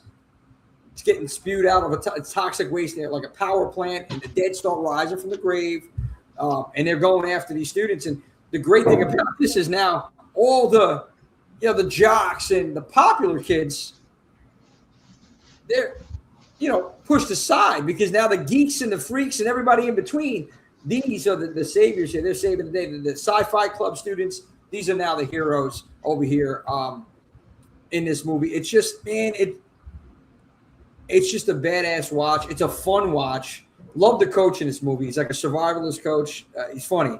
Some funny lines in there. There's some really cool scenes. Zombies exploding out of the grave. There's the funeral home battle. There's these zombies also. We find out that music stops them. So if you're playing music, they just they freeze and they just listen. But when you stop playing, they're coming after you again. And then the final act is just like this all-out war, zombie war inside of the school prom. It's just incredible. I mean, I thought it was a lot of fun watching this movie. Has anybody else seen this movie? I'm putting this on my list too. Yeah, I've seen this one. It's been a minute, but I've seen it. Yeah. What do you think of it, Joe? Yeah, I think it's a lot of fun. I don't think, you mentioned comparing it to like Return of the Living Dead. I can see that. I think Return of the Living Dead does it a little bit better, but that just happens to be, one I really, really like. But this is still a fun movie. It's got some great scenes. It's funny. That end battle is crazy. I like this one. I don't think I wouldn't rank it as high as the other stuff that we've talked about so far, but it's fun. Yeah, no, I'm with you on that, Sean. And the special effects weren't that great. It was low budget. It was a low movie. It had some of the same old, zombie formula, I guess tropes, if you will, of killing the zombies. And there was some really good character development here, though. I really, behind some of the students, and they made you feel for them when they, didn't make it. So I like what they did there, and they were likable. They were likable, like the coach. I talk to the coach all the time, and Jimmy, the main character, Jimmy. Right. But that's why you like it. Yeah, no. He's a pizza delivery guy. I mean, dude, it was just, it was fun. It was a lot of fun, and I encourage you to go check it out. I gotta see this one. It sounds cool, man. And look at Greg Brewer. He said like when the punk band plays Shadows of the Night at the dance. Like it sounds like it's a fire scene. Yeah. I love that. He has it on DVD. Oh, we got Brandon in the house. Brandon G, what's the deal? How's everything? Thanks for joining us. For everybody who doesn't know about Ghost House Underground, I know you guys. Jim, you said this is a Ghost House Underground film, right? Yeah, Ghost House Underground. Okay, for everybody that doesn't know what Ghost House is, I'm sure a lot of you do. We're all horror fans in here. Ghost House Pictures is that's Sam Raimi's horror label. Ghost House Pictures. That they brought you Drag Me to Hell, the Evil Dead remake, and everything like that. Ghost House Pictures. They did a lot of dope films. But Ghost House Underground was his sub label. It's a sub label of bringing out films that never really made it theatrical, but they're dope films. You know what I mean? So I got to check it out. John Walsh, the champ, is here. Salute, champ! Happy belated birthday. The trivia champ is here, and stay tuned, mind you. Reigning, defending, undisputed. Well, not really undisputed when we got Brendan in the house, because Brendan is also defending and reigning in his own right, different format, but he's a champ in another weight class, so we got two champs here. We got two champs in the house. Coming up soon here, but two trivia champs. Sean and I, and thank you, Swift, for that information, by the way, for the same Raimi we started talking about with Ghost House. So, Sean, what would you rate this? Gosh, I don't want to discourage anybody from watching it because I think it's worth a watch. It's just not at the same level that these other films are. I would probably say a 6. 6. I'm going to go with, because of the fun factor, I'm going to say an 8. So I don't think it's at a 7 total for it. So, just thinking about last thing on this, on Dance of the Dead, just let everybody know, like you said, it's not. There's some cheesy moments and lines in this. Some fun, a lot of fun. It's more comedy. Right. It's high schoolish. Yeah. So just keep that in mind when you're watching it. But yeah, again, fun to watch. So anybody else have any other prom movies that you want to discuss and talk about? Let's do Jennifer's Body. Jennifer's Body. Yeah. So talk to us, Storm. Take the floor on this one for Jennifer's Body. Jennifer's Body, I feel like it's literally one of my favorite movies. I'll watch it at least once a day. I'm not gonna lie. Once a day? Damn. Yeah, I love it that much. I can't help it. I mean, we all love Megan Fox. I love it that much. Remember what I was telling you, Jimmy? Yeah, that's true. Go ahead. No, I just love it. I love the whole thing. I just feel like, and then towards like the middle, I start to feel bad for Jennifer. I mean, I feel like I feel bad for her anyway from the beginning, but she was just like one of those friends that she's not going to listen to her best friend, of course, you know what I mean? But she, I don't know, towards the middle, like you start to feel bad because she can't really control it. And then she tries to confide in Needy with what happened to her and stuff like that. And then it goes on to the end prom scene of, you know, I don't know if everybody's seen it, but I don't want to like say, but which I enjoyed the end too, because like you don't really expect that to happen. Yeah, Jennifer's Body is another one. 2009. Again, right around this time we were talking about Jennifer's Body. Yeah, this is one of the movies for women. You know, from being in the community for so long, women really love this film. Like this is a movie that really spoke to the women in this community. Mm-hmm. They all love Jennifer's Body. They love, they love what it represents. They love the feel. They love they just love so many things about this movie. And much like you said, Storm, Jimmy, I'm sorry for cutting you off. No. Sorry about that. No. Much like Storm said about the dynamic between the two friends, and Jennifer is someone you should feel sorrow for, just because this is something that's happening to this person. They're possessed, you know. But she wasn't the best friend. She wasn't. I'm not gonna say the best friend. Needy was her best friend, but she wasn't the best quality friend for her friend. She wasn't all the way there. You know, she was kind of self-centered. So it's kind of hard for you to really, for me, it's kind of hard for me to feel all the way bad for her, but it was still a despicable act that happened, and it was unfortunate that happened to her. But she wasn't the best person to her best friend. You know what I mean? So she was kind of selfish, kind of self-centered, kind of insensitive. So, you know, but that is her friend. So, you know, it's true. It's a film that from what my experience, women love. That's why, Jimmy, I was talking to you something about this movie before, about along those lines. Like, people love this film, and the time that it came out, 2009, it feels so 2000s. You know what I mean? This film, I mean, well, it was 2010, but it feels so 2000s. Yeah, I really didn't like it when it came out. I really didn't care about it too much. It was like, oh, it was a good movie, but just everything that it meant. Like, it was made by female filmmakers. Yep. It was a statement. You know, they made a statement, and they're like, yo, this is what we about. You know what I mean? So, in that respect, much love for Jennifer's Body. You know, it was the voice of a generation. It sounds like to me. You know. Yep. Good show. Getting more recognition now, which is fun for me. I enjoy that everybody is starting to really see for what it's worth. It's really good. I love it. They're making a second one. They're making a second. Oh yeah, I think I said something about it. When does that start? When the production on that start? I believe it just I believe it started. I believe the production started, but they didn't give like a full of when it's going to come out, but they are on board. Jennifer, Megan Fox is on board, and Amanda is on board. So nice. Yeah. That's shout out to Diablo Cody, and shout out to Karen Kusama, filmmakers behind that. Yeah, I was looking up. Yeah, I think production started. You're right about it. Any other Sean? What do you think about Jennifer's Body? No, I like this movie. It's I have nothing but respect for what it means in the horror community, because it's a big one. It's got a huge following, I feel like, and like Swift said, I mean, it's one that the women in the community really enjoy. And I think it's a good movie. I like it as well. I've seen it several times. It's not one for me that I'm going to watch every day. Damn, that's impressive, Storm. You watch that every day. But it's so good. I mean, I enjoy it when it's on. Not one of my favorites, but I appreciate it. I like it. Yeah. No, it speaks on a lot too, though. Like you were saying, Swift, it speaks to women, between toxic relationships. Yep. Female empowerment. I mean, it's a good watch. It's a female objectification, or everything. Like this covers so fame, many.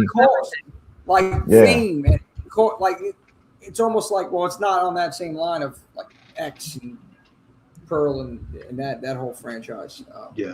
It's just, to me, it kind of, when I think about it, and there are a lot of differences here, but I can also relate it as well, because yes, like Swift was saying, Jennifer's a flawed character, right?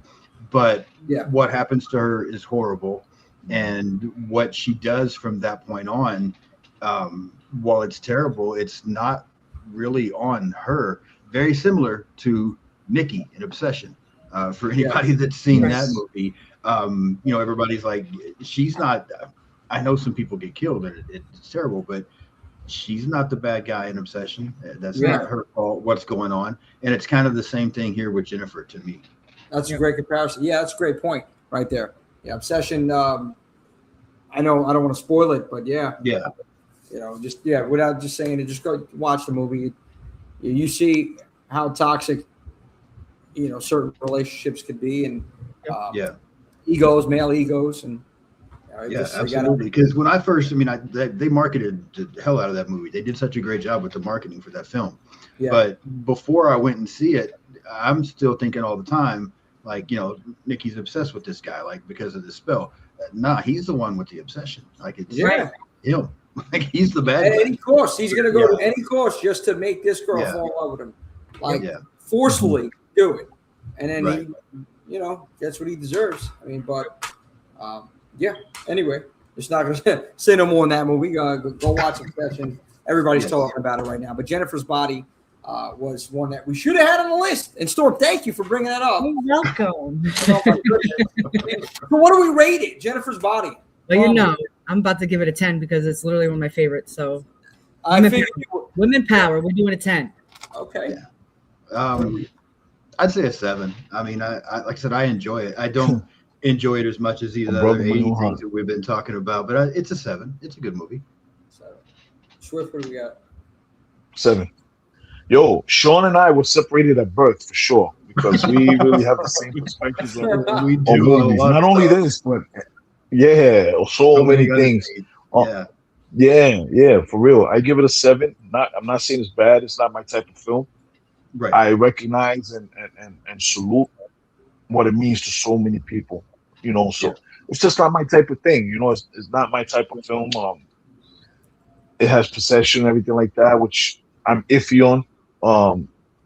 But I really love what it stands for. So I'm giving it a 7 on my scale, and I'll give it an 8 if I put a curve for how monumental it is for so many people. Absolutely, yeah. I feel ashamed that I've not seen this after I saw Megan Fox Under the Hood and Transformers. Any better than that. Not to objectify or anything. John Walsh. Brenda gives it an 8. Paige is 9.5. Paige 9.5. So Dalek Shalom gives it an 8. 8, Dalek. 8. Okay.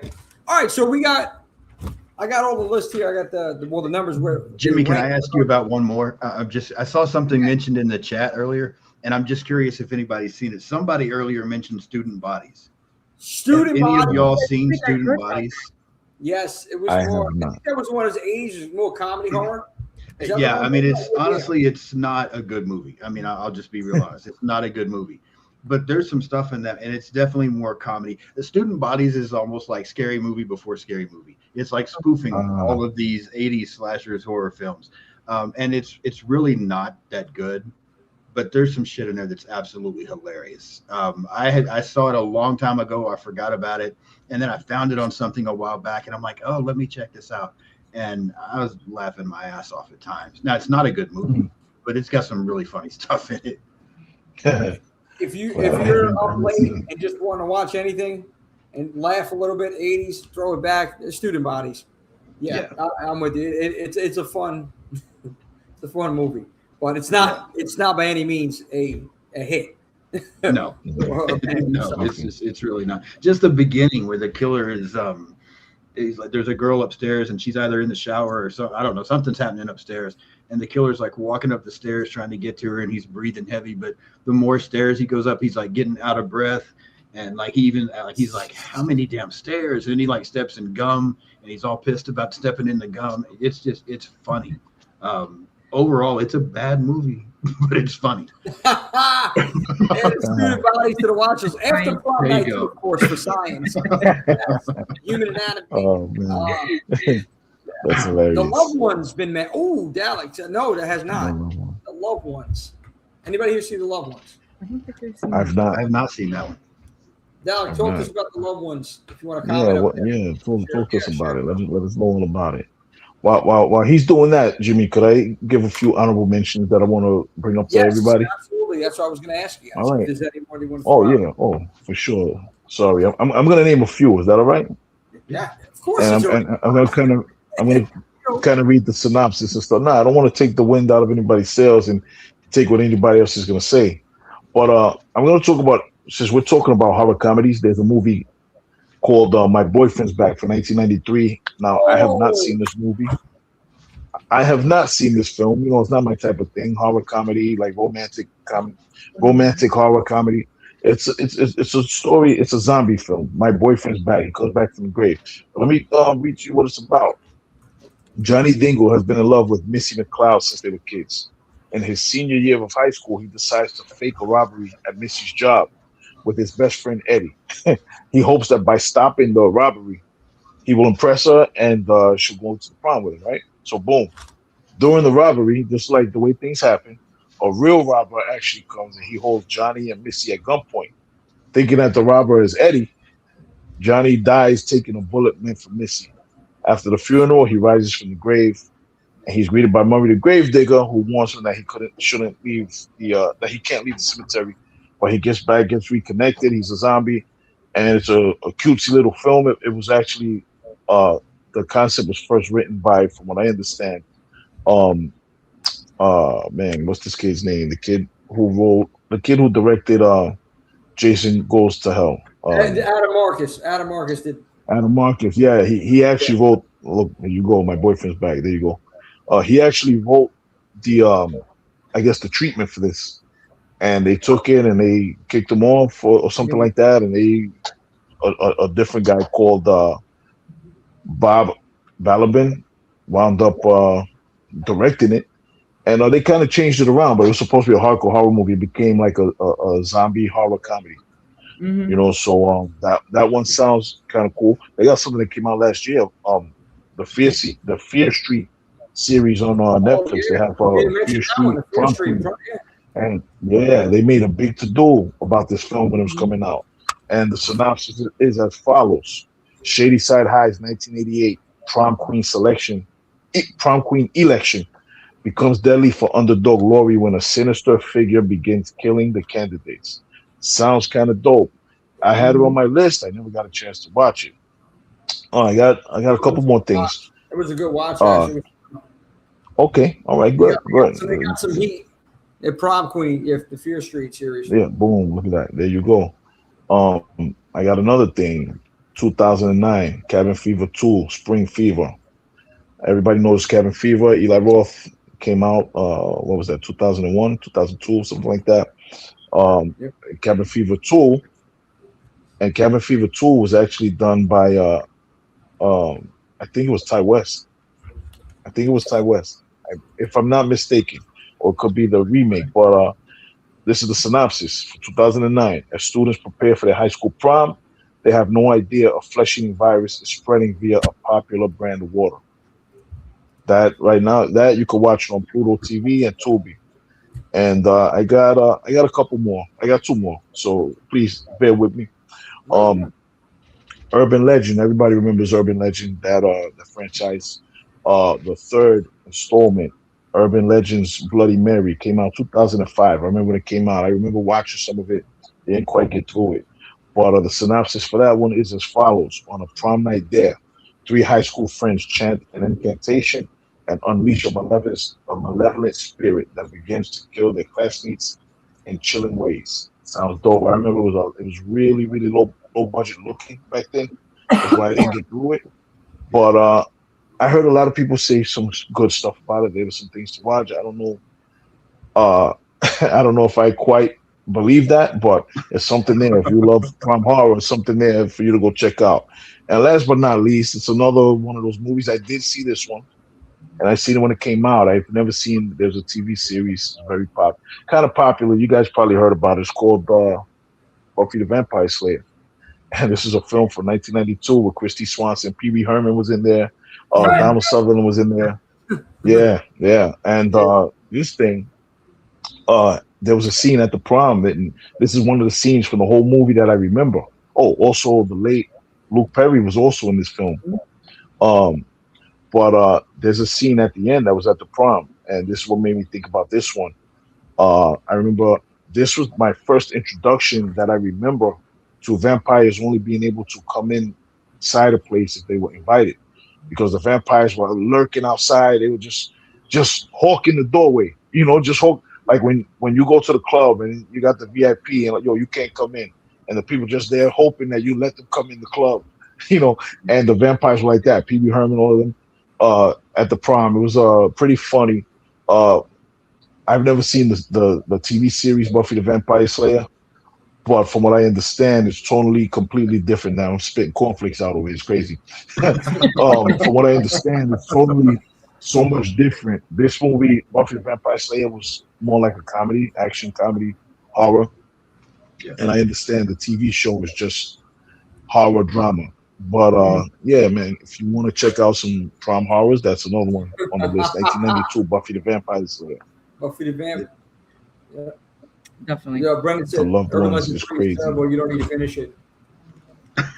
So. Oh, okay. All right, good. Thank you, Brendan. It's rough. Our Life of Horror, I love them.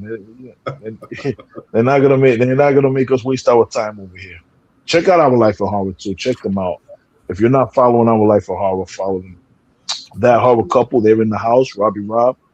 Follow them. They are, and you can see them everywhere. They pop up everywhere. They pop up on Sean's channel.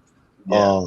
And they're a lot of fun, man. It's so fun watching them have a conversation on these collabs, and even their own content. When you watch their content, I just love watching them.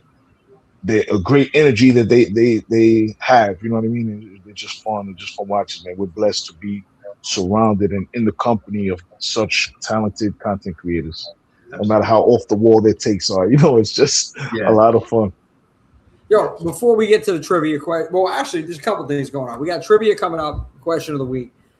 Before we get to that, I want to wrap this up here as far as what came out as number one. I think there's no surprise, but we're gonna give the final results over here for prom-themed horror movies that we were talking about today. But before I do that, I want to ask every one of you. So we've seen so many different scenarios with prom and horror. Is there a scenario that you can think of on a prom night that you would want to see in a movie? What would you create? What would your horror prom be? Or something that you can see that hasn't been done? Or if it has been done, add your twist to it. Storm, I see you thinking about it. I don't know. I'm pondering. I don't know. Okay. I don't know. That's a good one. That's a good question. It is. It's tough when you put me on the spot like that. I don't know, because I feel like we've seen so many things, but I feel like I don't want to say like some kind of slasher thing, because that's the easiest and that's like my favorite thing anyway. So I want to try to reach out and do something different. And the first thing that popped into my mind, if you did something like the what's the vampire movie with George Clooney, Dusk Till Dawn. Dusk Till Dawn. Put something like that in a prom setting where and you could even turn it. You can let the girls be the vampire things and the guys show up and now they're trapped in and all hell breaks loose. do something like that, because I'm telling you, I've like I said, I've been to 2 proms. I know what guys are thinking, and they probably deserve to get fucked up when they go in there. So yeah, do something like that. Yeah, like women start now. They're the vampire, and they're sacrificing these guys. They're giving the guys what they want, but Exactly. the tables have turned. Yeah, I like it. I like it. Swift Storm, anything? I'm still thinking. Maybe something with like the faculty vibe. Maybe I don't know. Ooh. Okay. Faculty's a fun movie. That would be sick. Wow, that would be sick. So you haven't seen that. So the chaperone staff, yeah, that's great. Yeah, insane. Yeah, something like. Go ahead, sir. What were you saying? Yeah, no, that's dope. That's fire. Yeah, no, both ideas, great. Storm. She became Firestorm tonight. Holy shit! Yeah. See, that's my mom. That's my mom. I'm straight from the womb. I was thinking that same thing. Thank you so much. Thank you guys. Thank you. Yeah. Thank you guys. Thank you so much, man. These content are dope. Yeah, for sure.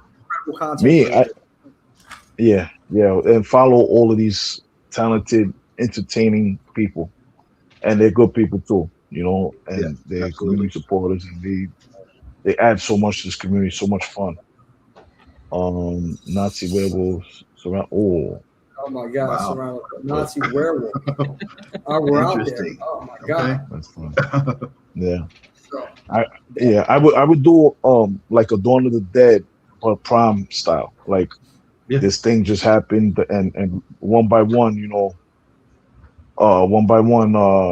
prom attendees become, the living dead. Yeah, absolutely. Do something like that one by one. And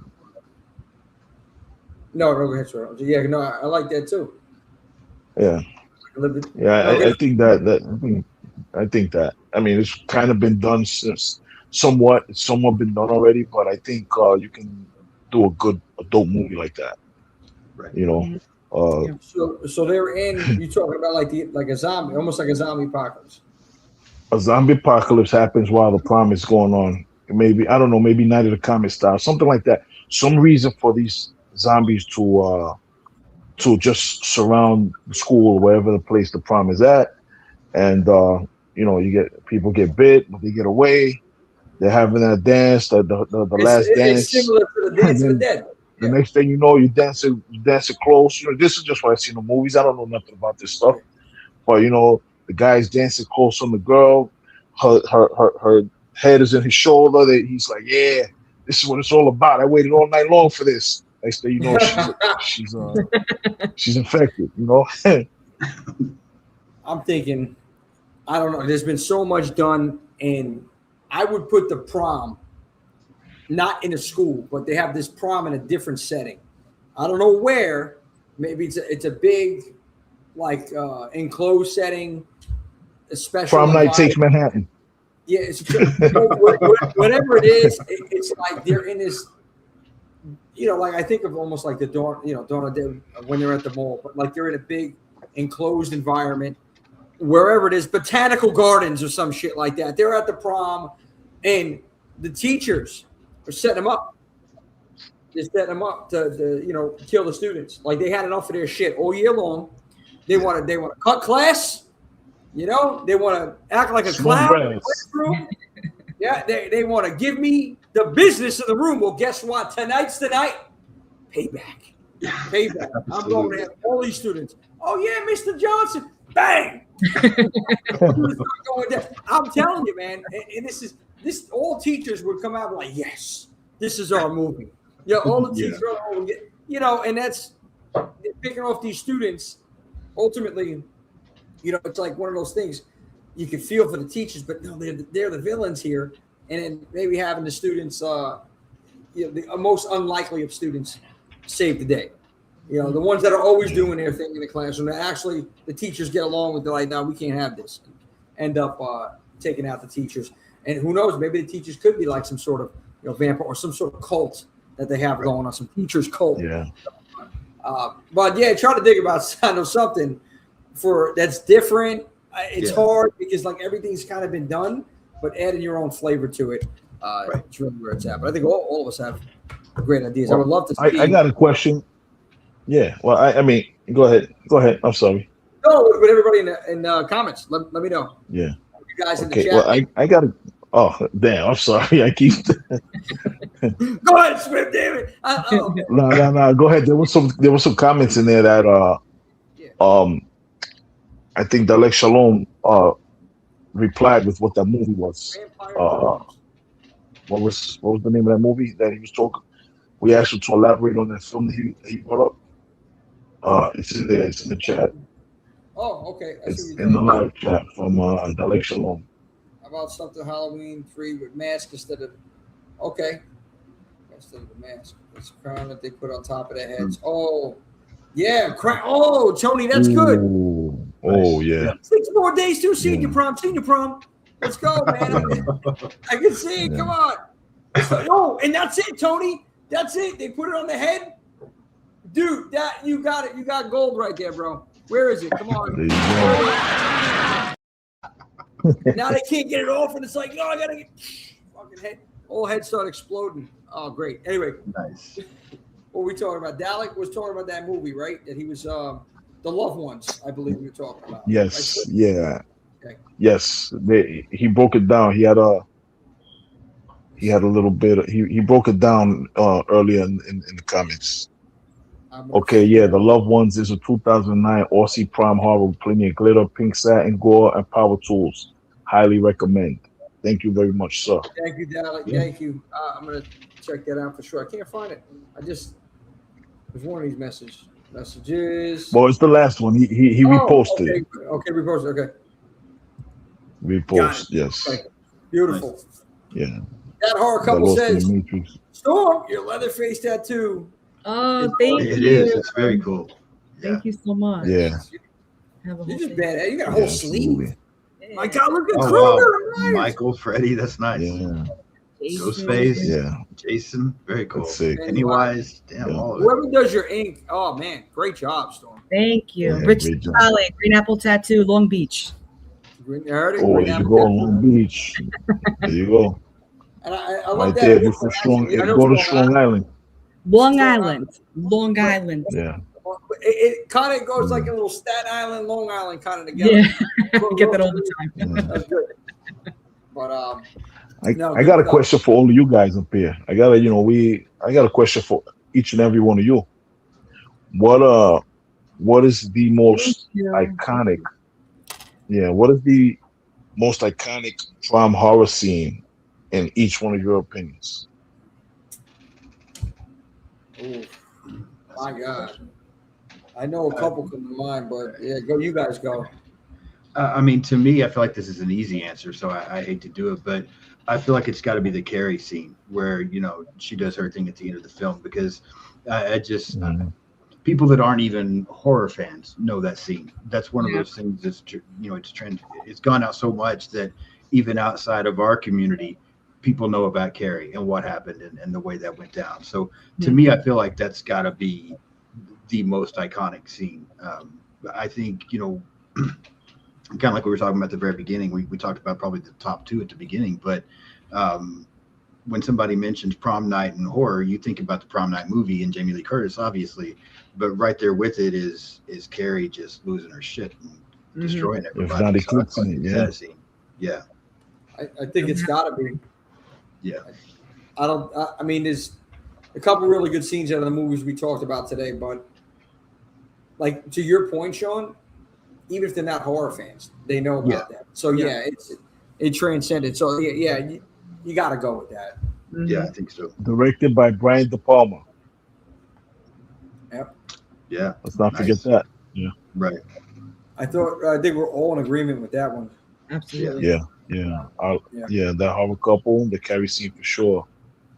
Yeah. Dalek Shalom, the door slamming shut, is chilling. It is. Listen, there was so much in that scene that was just spine tingling, goosebumps. Goosebumps causing. You know what I mean? Like, man, it was. Like I said, that was scary. I'm a hardcore horror guy. That was a scary. See that whole act was just scary. Yeah, I agree.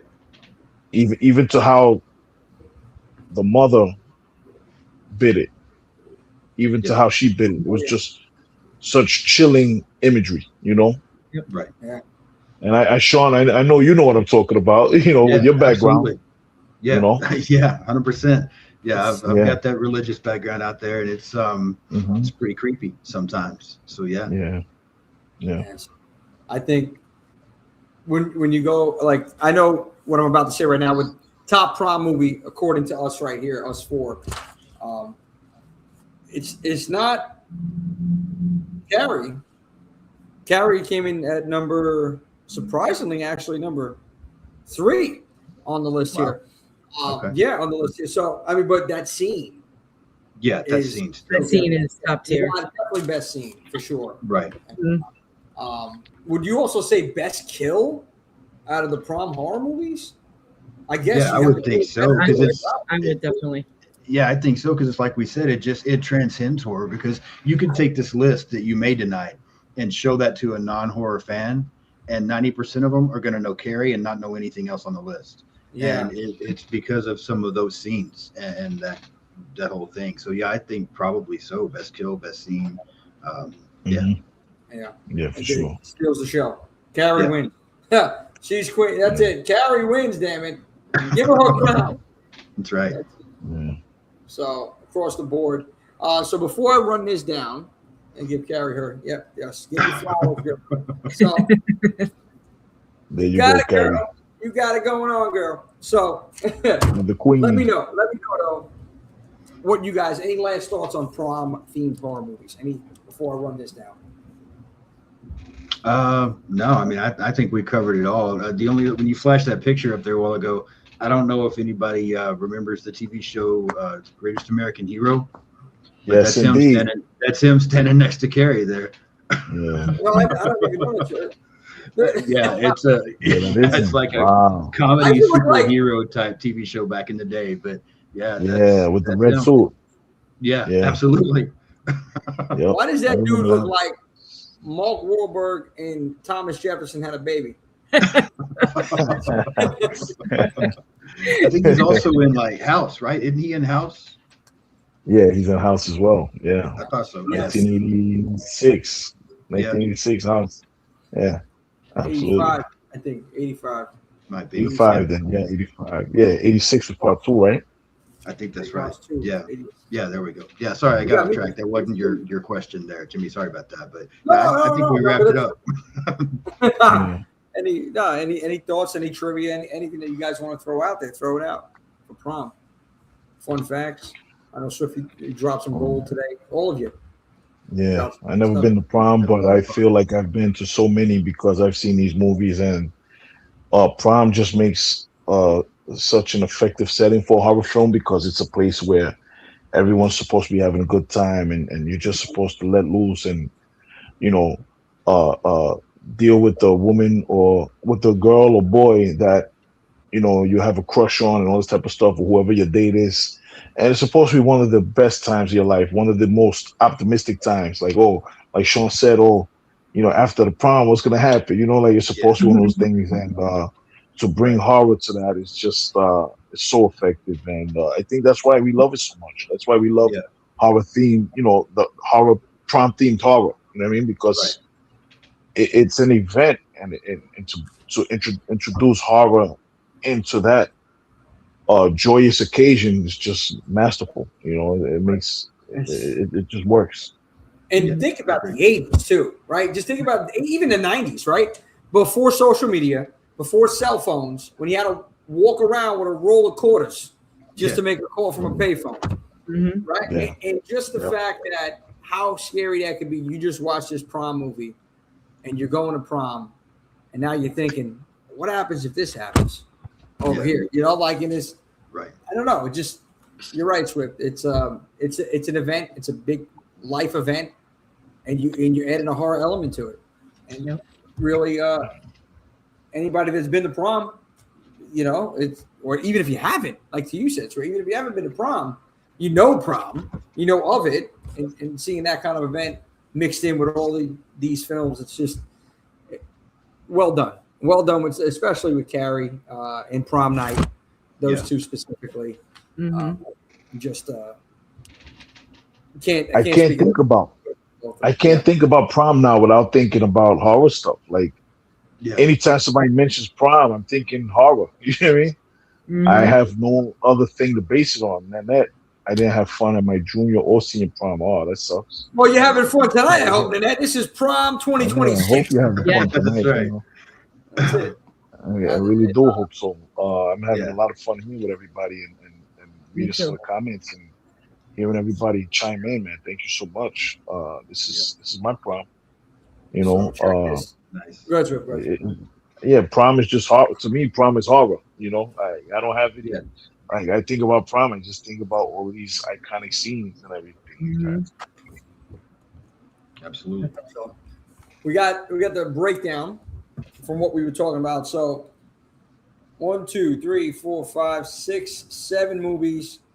So at the bottom of the list is Hello Mary Lou, Prom Night 2 Okay. at the bottom with a 6.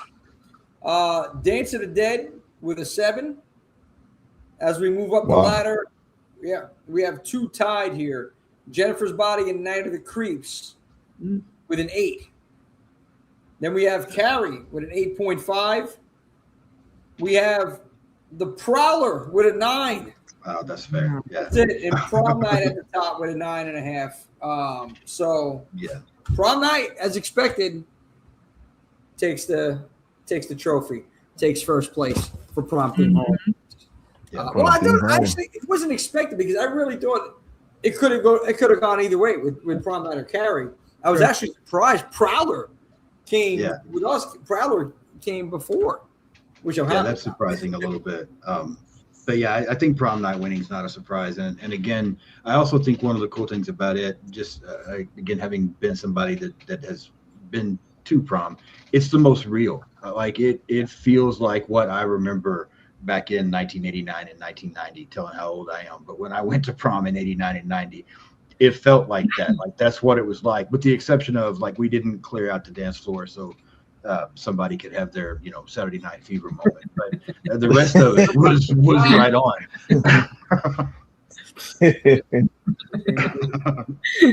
Prom Night. We got some pictures. The Prowler. The Prowler, There yeah, you go, the prowler. Look at that. Dance of the Dead. nice. Stuff there. Yeah. And then this going back to this reminds me of Beetlejuice. Oh my God, yeah, All right. that's right. That's it. Carrie. Yeah, Oh, that part is so iconic.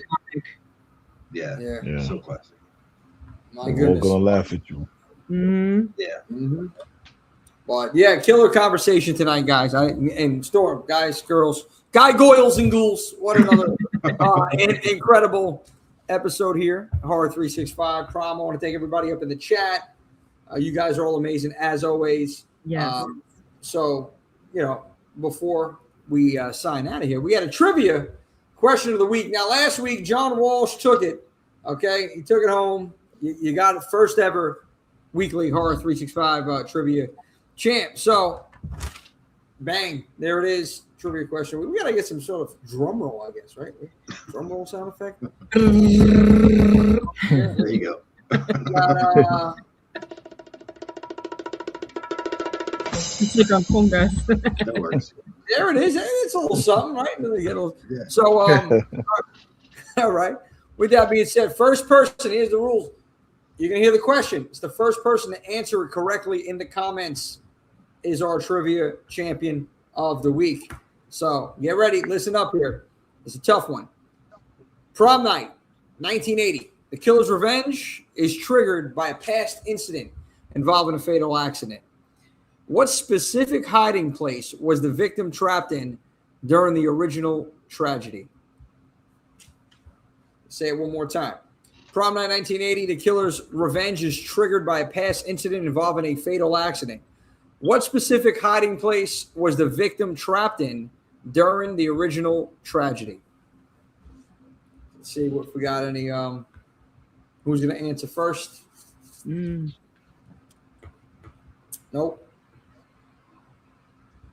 Let's go, guys. Come on. Who wants to be the champ tonight? I see. It's not a chimney. Thank you, Tony. Let's see. Walmart bag. No, I'm sorry. Walmart bag. Oh, man. Say it again one more time. My garden chest. In Prom Night, 1980. We'll give it another 30 seconds. I have a secondary question just in case nobody can get this. I don't want it. Prom Night 1980. The killer's revenge is triggered by a past incident involving a fatal accident. What specific hiding place was specific is the key word. Hiding place was the victim trapped in during the original tragedy?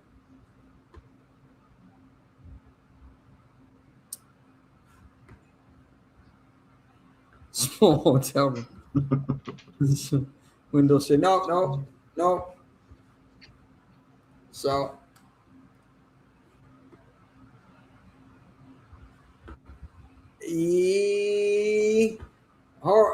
I gotta say, cool box factory. So it's like half. It's half right. it's like half right. So horror couple.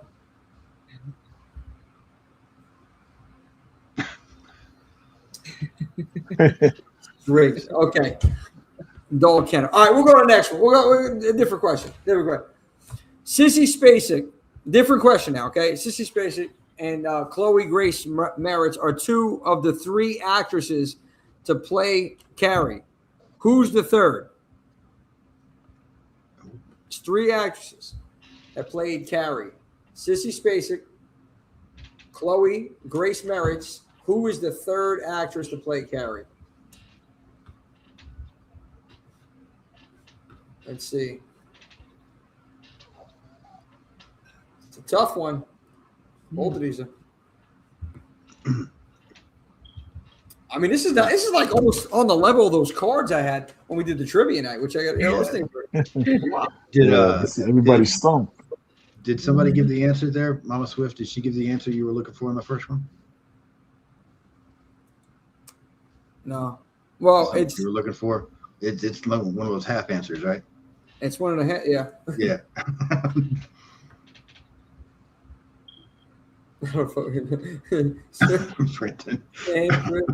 Okay, so one more time.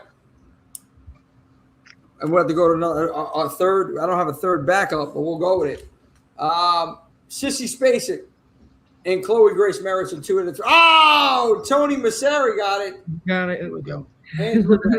Yeah, Tony Masseri, first one to answer. Oh, the net was right behind it. That was close. Oh, but wait a minute. Whoopi Goldberg. No, not Whoopi. Whoopi Goldberg is nasty work.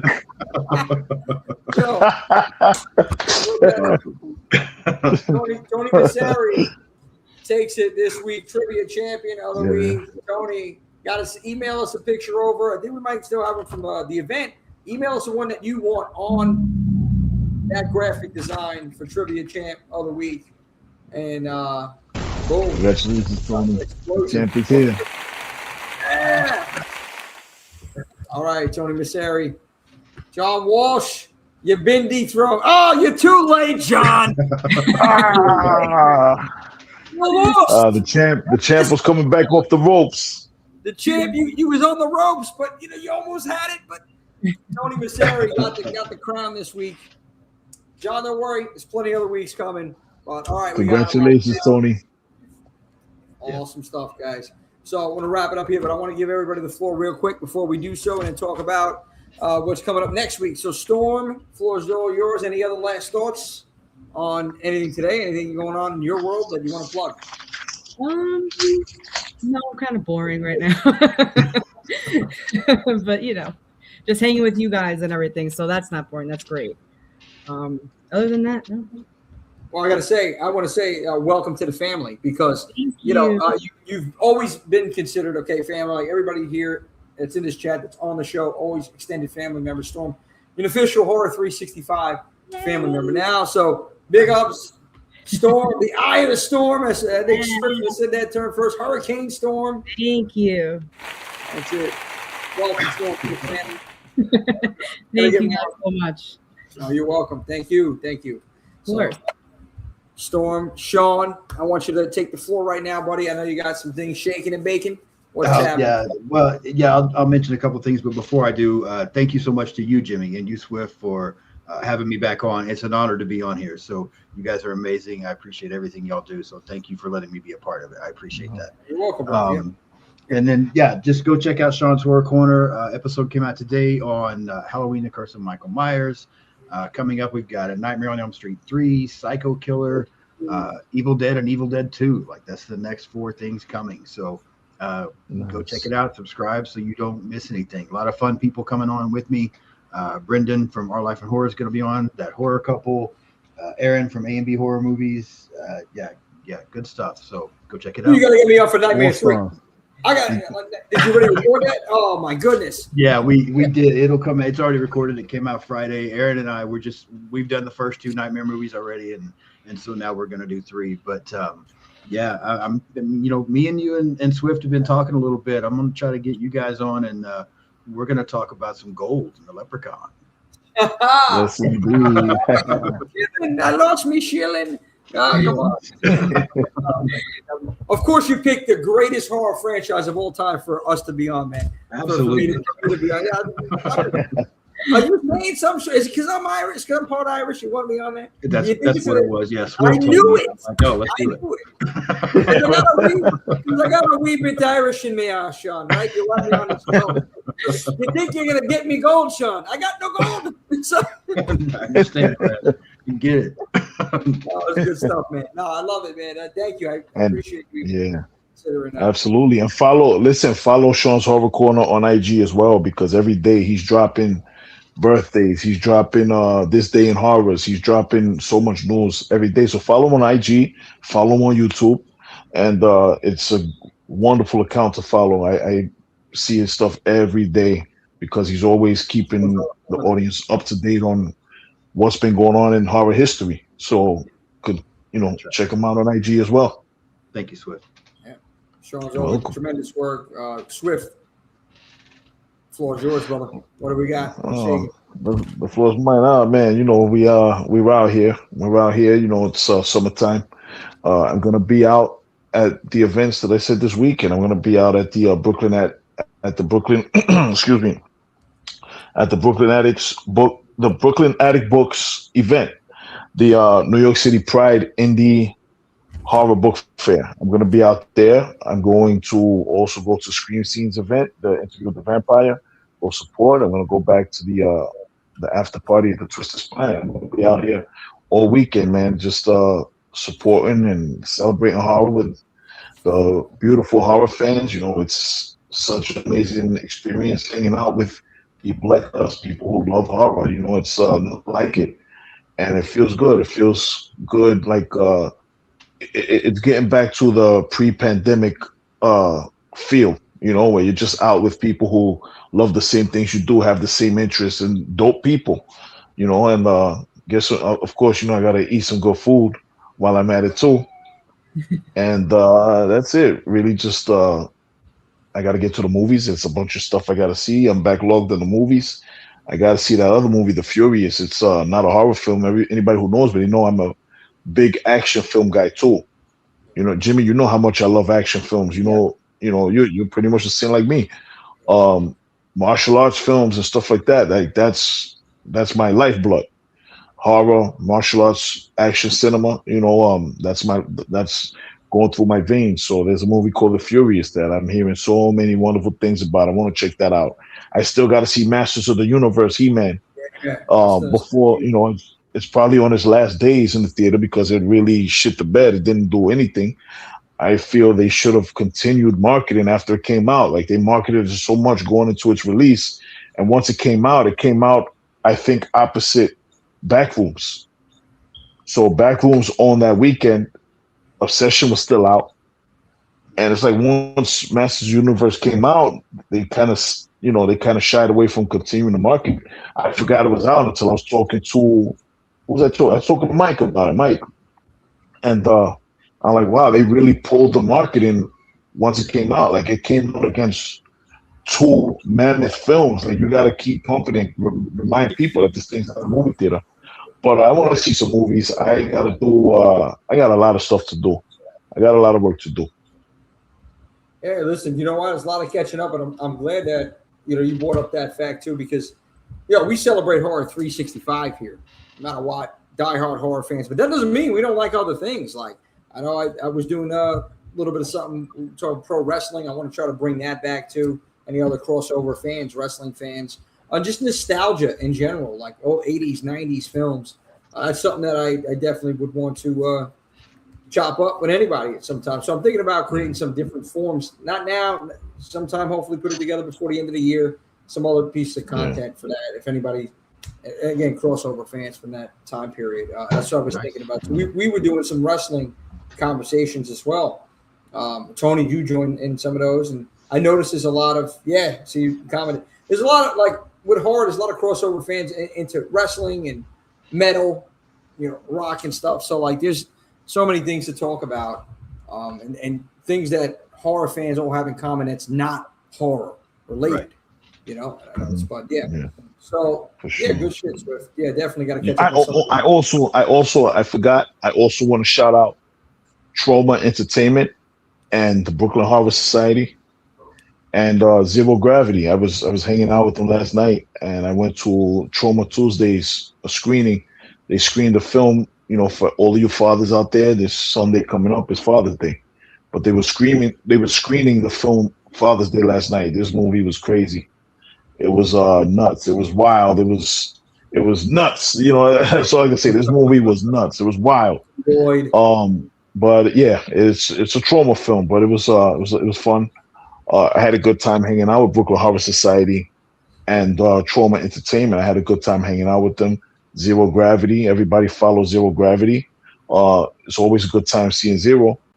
And I met a bunch of friends yesterday, so it was great. Thank you for welcoming me and the hospitality and everything like that. Much love to all of you guys and all of you fathers out there. Big Sean, Sugar Daddy. We don't call you the Sugar Daddy for nothing, man. It's Father's Day. Also Daddy's Day, so you're gonna be busy this weekend. They gotta show Daddy some love. So roads. So you everybody and all the fathers out there on a serious note, man, have a great Father's Day, man. I hope you enjoy and you do something that you love. Kara. Hey, we got Kara in the house. Hey, Kara. Yo, shout out to Kara. Shout out to Jordana.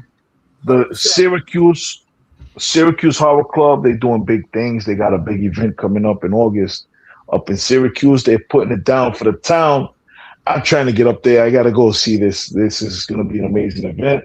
If you know Kara and you know Jordana, if you know anything about them, you know how much they love horror.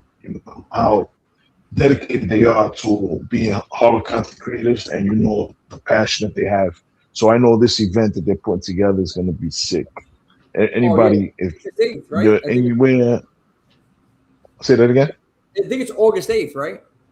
Up there. Yes, indeed. So everybody support the Syracuse Horror Club. Give them a follow on IG, and try to get up there. I'm gonna do the best I can to get up there. Yeah, I got to get up there. I have to get up there. That's what I think. It's about 5 hours for me. Maybe I don't remember how far. I think it's like 4 or 5 hours, something like that. I'm gonna try to get up there, man. Spend the weekend out there.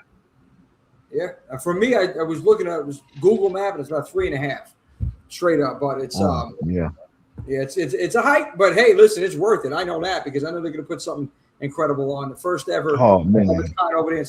They're taking over Syracuse. They took it over. Oh yeah, Syracuse Queens. That's it. They're Syracuse is in good hands, baby. Absolutely. SHC Syracuse Horror Club. Check them out.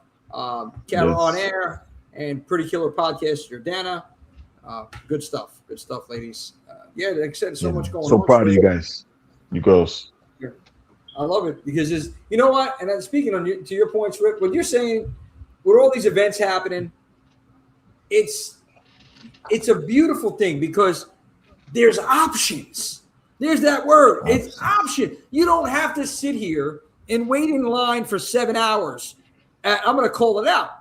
And I'm not knocking it, but I'm calling the truth. Monster Mania and a lot of these other conventions, you're sitting in line and you're waiting a long time. Hey, if you like to do that, God bless you. I don't want to do that. I don't want to sit in there to meet somebody for a minute. And it's crowded with no air conditioning sometimes, whatever it is. Don't get me wrong. It's beautiful. They're bringing everybody together. But these more intimate events, it's just such a better experience, man. Like even just watching a damn horror film with other horror fans, whether it's a drive-in or a theater or somewhere else they're screening it, having some trivia, it's more fun. With no talent, with no celebrities there. More enjoyable. It's more enjoyable. Now, if there was a talent or celebrity, hey, that's even better. Because sometimes they do that. Final exam trivia, they have Barbara Crampton over there in New York, and she was hanging doing trivia with them. But the bottom line is these intimate events is where it's at. These events that people like Jordana and Carrie are putting on, these little horror summerween conventions, awesome. It's bringing a community together, and it's a new community. Like this, to my knowledge, there's nothing really happening up there taking over that market, which is wonderful. We need it everywhere, man. And that's I'm noticing a lot of these, like when you said, Swift, Brooklyn Horror Society, Story Horror Club. Everybody's doing their thing, and there's just an influx of events for us to attend, and most of them are free or just super affordable. And that's another thing you have to take into consideration. I understand as an organizer, we got to make our money. Straightforward. Like we have to make enough jingle to cover the expenses and put a little bit in our pocket for the effort. And that's just being fully transparent because, why would I be in business if that, at the end of the day, we love this. We can talk about it every week. Mm-hmm. It's wonderful. But when we throw events and the time that goes into that, the energy, the money that we're spending, hey, we make that back and just a little bit extra, we're happy. Even if we just make it back, we're happy because we're giving experiences to everybody and ourselves included, because we love this, bottom line. And I see the passion with everybody else that's throwing these smaller scale events. That's the point I'm trying to bring out. And they love it too. And that's why your experience is better at these type of events. And that's my opinion. But yeah, much love, you ladies and everybody else throwing events out there, horror related events out there. So keep it up. Continue doing it. Conventions. Listen, for people that love conventions, that's amazing. Yeah. I just for me, they've gotten kind of stale. They need to switch things up a little bit to have me enjoy them how I used to. It's like the first time you eat pizza, right? First time you move to New York and you eat pizza, and you're like, "Oh, this is banging." But then after a while, it's like, "Okay, it's pizza." Unless they come out with listen, there's a new cook, there's a new guy in the kitchen making a sauce. The sauce is kind of different. It tastes a little different than the old guy that used to make the sauce with the tomatoes and everything like that. And then you say, okay, this is different. It tastes good. But I think anything you do, you got to freshen it up. And that's just my advice. You have to keep things fresh. That's what they say about relationships, about marriages and stuff like that. You got to keep it fresh. You got to freshen up. You can't let it get stale. And I believe that the convention scene has gotten a little stale and a little expensive. And let's do better. As a community, let's do better. There's a better way to do things. Let's try to figure out new ways to do things to keep everyone happy. Because ultimately, it's to keep everyone happy.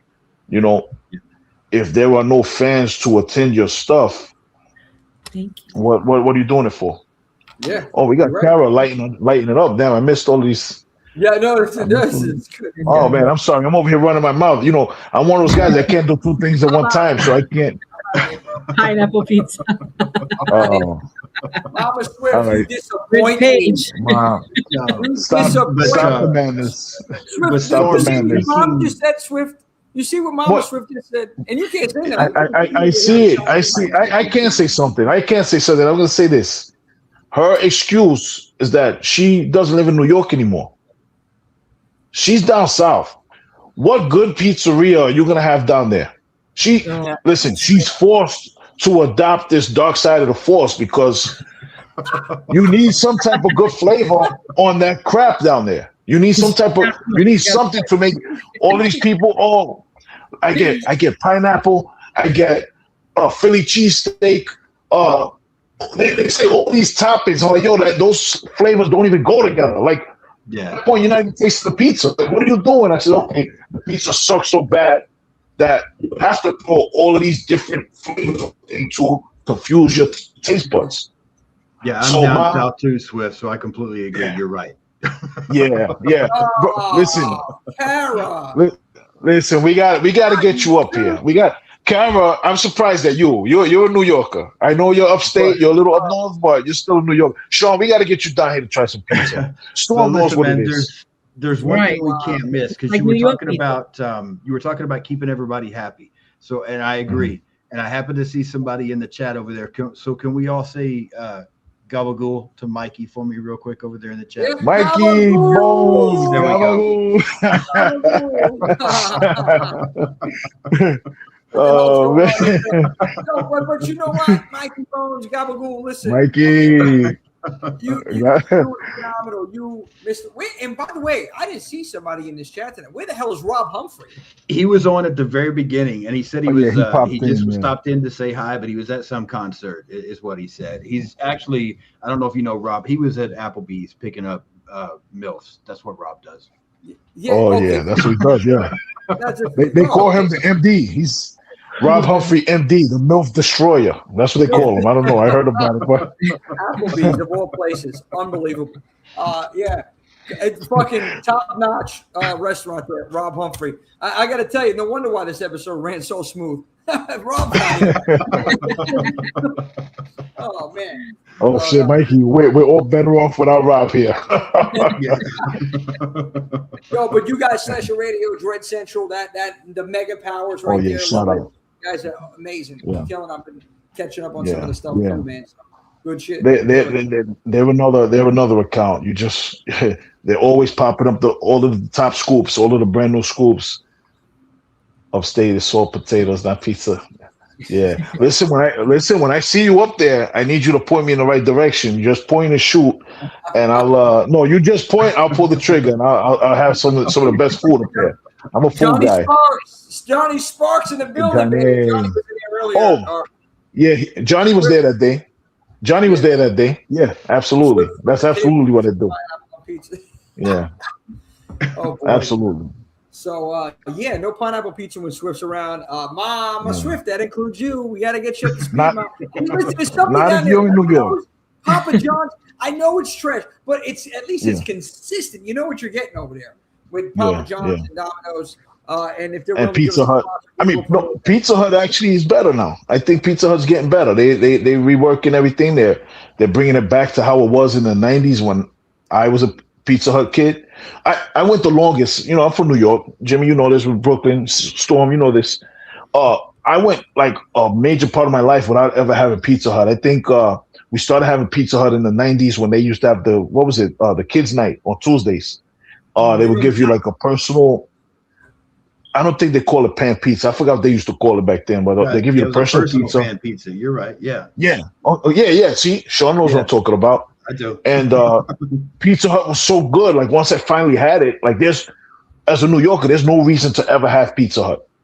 But once they had that special, that deal, kids night. And once I tried it, I'm like, whoa, this is different level. This is next level stuff.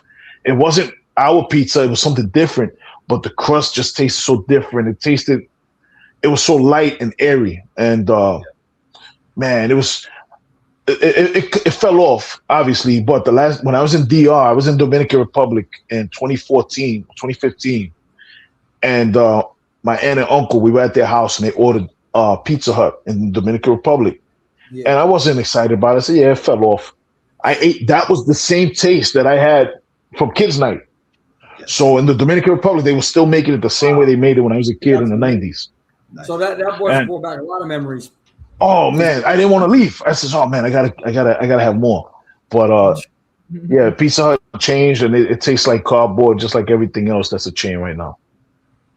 Yeah. Oh my God, we finally got pizza here. That's where I get my pineapple pizza. Yeah.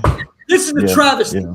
This is Mama's trip. But you gotta remember, she's down south. You gotta remember that she's down south. So I'm gonna have to freeze a pie from up here. Just with listen, they do it with pateles, right?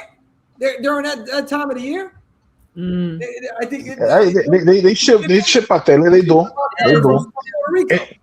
And anybody who doesn't know these guys, they're like, what the hell is patele? I mean, I know we got a cultured audience here, so a lot of people do know what it is, but patele, it's like it's similar to what Mexicans called tamales. So it's like that kind of thing. It's wrapped in a leaf. I'm not a fan of pateles, but it's like the Puerto Rican version of a tamale. Mm-hmm. So it's like that. I think. What they say? You have to ban mama from. God. Please. Yeah. But we gotta freeze some pizza and send it down. You could go to Toton's. They do it over there in Coney Island. It's the trashy cousin of Pizza Hut. The trashy cousin of Pizza. Yeah, 100%. Yeah, Domino's is another one. Domino's fell off. Like Domino's tastes like straight ass right now. I don't even know what ass. I don't know what ass tastes like, but it could only begin to taste like what I think. Now it's horrific shit. Now it's over 365. Yeah. I'm sorry. Yeah, this is meant for the after hours. The after hours show. Okay, you don't like Martel? All right, no worries. They know. Yeah. Those. I can send you some of those. Yeah. Listen, when Gigi Sao Guerrero was up here, right? When she came to New York, I was taking her all around New York City, right? So boom, we went to the Cuchifrito spot on Graham Avenue, right off Broadway, La Isla. Oh my and God. Yeah, and I got her all of that stuff, and she loved it. She, oh man, this is banging, blah blah blah. And then from there, I'm a fat bastard. After that, we drove right across to the LES. We went to Cat's Deli. And we stood online at Cat's Deli for a little bit, and we got some pastrami. Yo, man, what a beautiful day. I was 900 pounds that day, bro. Listen, my 900-pound life. when I look like you're still like $150, like 200, man, and you eat like you're 800. It's crazy. I'm a fat bastard, bro. I'm 230, bro. I mean, I did lose. I walk around at 240, generally. I was at the doctor last week. I'm down to 230. On my birthday, I went out to eat with my pops. My pops takes me to El Rey Dos over there in City Line, Dominican spot. She dropped 10. And he's like, oh, he said, yo, you lost weight. I says, yeah. I said, okay. He said, oh, you doing this on purpose? Like he was concerned or something. I said, damn, do I look sick or something? Do I look sick? And then I just said, man, I'm good. But I'm down to a slim and trim 230, so I'm almost down to fighting weight, So don't try to test me because I'm not that far away from ring shape. Oh boy, listen, come on, man. Swift's getting back at it. Man, this is something where I was talking about after hours conversation. So if you just joined the conversation, I thought we were talking prom horror. Prom horror is over. This is after hours. We're talking pizza horror right now. Yeah. Oh, Kara, I feel so bad for you, Kara. Yeah, that's the real horror. Yeah, Kara, I feel bad for you that I pay anything. No, Rob is not on the naughty list. Swift, no, that's not. It's Swifty Cent. Swifty Cent. So I feel bad for Karen. Karen said that Domino's was the only thing around. That sucks.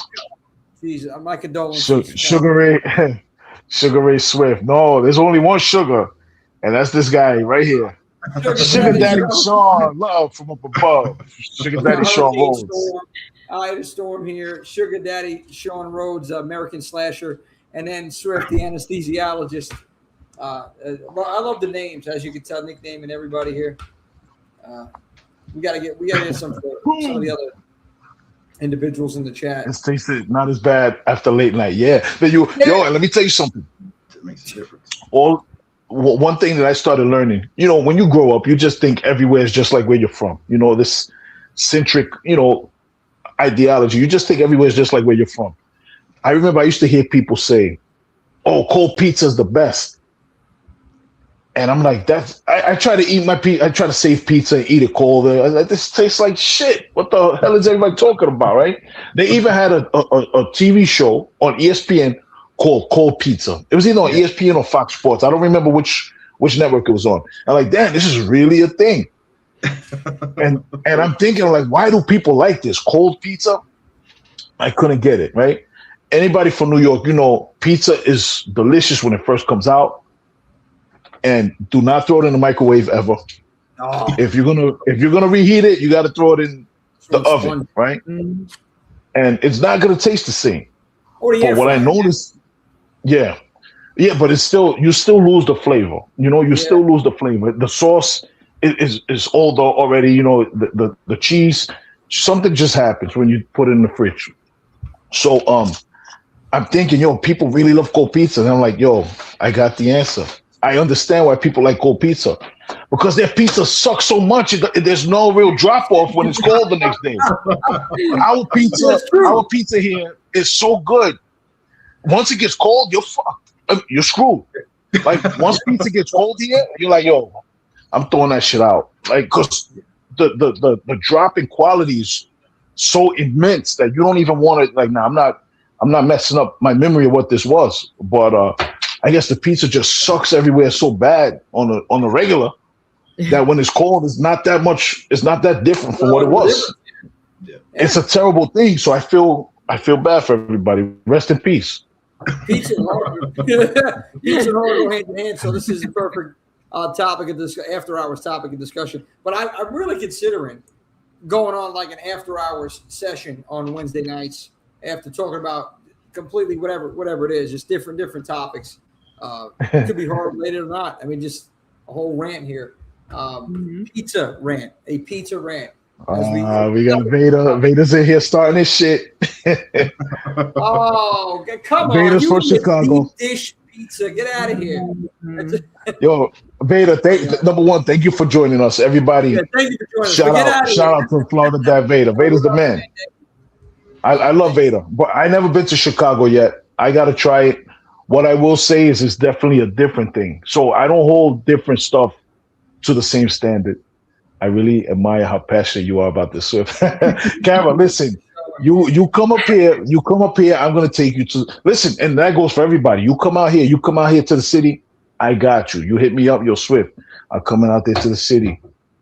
I'm going to ruin your life. I'm going to take you to have some of the best food you'll ever have in your life. Trust me. Chicago pizza is lasagna. Oh, man. Need a Pizza the Hut meme to put up. Yeah, Pizza the Hut from Spaceballs. Yeah. What's the joint in Hoboken, Washington Street with the largest slice? Oh. I heard of that spot. I never been there though. That's right across the water. That's right across the Hudson. But we got some spots in the Bronx. Yeah, we got some spots in the Bronx with the big slices. I used to go uptown. Yeah, tremendous, like big slices. It's also a different thing, but the taste is not that far off from what we usually get. Castle Hill Avenue and the Cross Bronx Expressway Service Road, right by the Q44 bus stop. I'll tell you, they have these big slices over there in the Bronx. If you want gourmet in the Bronx, you go to Emilio's Pizza in Morris Park. Right across the street is Adeo's. They have good food. You want a good pasta vajol, you go right to Emilio's as well. They have a really good pasta vajol, pasta vazul, as they call it. Man, I know the areas, man, up in the Bronx, and you know, I'm not sure if you got Brooklyn down. I got some of Brooklyn and Queens. Staten Island. I mean, I think Staten Island food is coming up because a lot of people that were in Brooklyn doing it now are in the island or in Jersey. Yeah, so Staten Island has some really good spots as well. But all good stuff here. All good stuff. But you know, with that being said, we're gonna wrap it. It's 10 o'clock. I know everybody. It's getting a little bit late, so I appreciate you hanging out after hours with us, and something we might consider very soon to do an after hours combo from the streams. So stay tuned for that. We were talking about it since last year, I remember, but I'm like, you know what? We're not ready yet. But I think now we are with this pizza debate, the great pizza debate. It's going down. But Storm, thank you so much for joining us for the first time. Not going to be the last time. Great time. Thank you. Storm. Thank you. Well, there we go. Boom. There you go. Hurricane Storm. And, of course, the man, the myth, the living social media legend, period. The one and the only, the American slasher himself, baby. Yeah, he is Sugar Daddy Sean Rhodes. Yeah, never. That's it, man. Thank you all so much for having me. It's been an honor and nice to meet you, Storm. Nice to meet you too, Sean. Thank you, brother. And Swift, thank you so much, Sean. Brother. Thank you. Everything, all the input, all the rants. We love it, Swift. Everything. Tonight you're on fire as always. So I think I made a few enemies. It's not personal, everybody. You know, I love everybody. I'm just an opinionated guy with a big mouth that runs his mouth and don't know when to shut up, and that's just what I do. Nothing personal. I love all you guys and everybody on this panel. Thank you, guys. And take those pineapple off the pizza, Ma, please. Yeah. For the love of God, please. I just order pepperoni. If you don't eat pork, that's fine. Get mushrooms. Yeah, no pepperoni. Yeah, she don't eat pepperoni. She doesn't. Okay. Listen. Take those piñas. Take those pineapples and make one of those famous fruit salads that you used to make that I loved every freaking summer. Take those pineapples and do that. Listen, let me tell you guys, Mama Swift was quite the food preparer. Whether it was cooking, baking, she had it on smash. The whole family always, Chicky, what are you cooking? Oh, make me this, make me that. You know, she was such a hit with everything she used to cook. She mastered every food from every different cultural category, everything like that. She invented dishes, all types of crazy shit. Everybody loved it. The whole family loved it. Everybody, my aunts, uncles, they used to go to my mother, listen, I need you to bake me XYZ, but everybody in the house steals it when I put it in the fridge. So I need you to make it look like it's decrepit. I need you to make it look like it's going bad, like it's rotten. So she would finesse it, throw some food coloring in there, do other things, make it look like it's been in there for 5 years. And then nobody would touch it. And then, that was the secret weapon. She makes it look bad. And then you can eat whatever it is you want her to make for you, and nobody else will touch it. Yeah. That's Jimmy and Storm. You know who that was? That was Manny, not Manny from not PRS Manny, but the other Manny. The other Manny that came to opening night. Yeah, that was him. He asked her to bake him up. I think it was an apple pie or something like that. But his brothers and sisters kept going to town on it. So then she had to make it look messed up so that nobody would touch it. Yeah. Oh man. Yeah, look, there you go. I made Manny a green apple. Yeah. Manny. Yeah, pineapple upside down cake. Yeah, listen, pineapple upside down. Listen, Mama Swift throws down in the kitchen in any realm, pound for pound. Well, now, yeah. We got to get ship us some food. I don't know. We got to go down there. Yeah, we do. She have a whole menu. Expected it. Yeah. Listen, come on. Oh, yeah. You can't just say it and now we don't try the food, Swift. Yeah. But all right, guys. I know we'll keep going. Everybody, okay. I'm sorry for making everybody hungry. Sorry about that. I'm starving right now. I want pizza, but there's nothing good out here. It's a travesty. Thank you very much, man. Thank you, son of a gun. But anyway, appreciate you all. Thank you for tuning in. All of you incredible horror heads in the chat. Again, if you haven't done so already, like, share, subscribe, spread the word. Horror 365 is live Wednesday nights, 7 p.m. Stay tuned. There might be an after party coming soon. Storm, thank you so much. First time. Sean, of course, welcome back. And you're always welcome back anytime, brother. You're part of the extended family here at Horror 365. Swift, doing your thing. So next week, we're going to be talking to producer from Zombie Con Film. Zombie Con 1, it's a feature-length film. You can watch it for free on Tubi. We're going to be talking to one of the producers on the show next week. We may also have another topic of discussion, so stay tuned for that. But that's all we got for you right now as we continue to move and groove, baby, into next week. I'm looking for the closeout theme. That's why I keep talking. So and here we go. There we go. As always, remember, it's not just a genre. It's a lifestyle, and I guess, remember, no pineapple on pizza. Jesus Christ. If you haven't been to prom, you've been to one night. Thank you for tuning in. Much love, everybody. Carrie. I'll see you soon.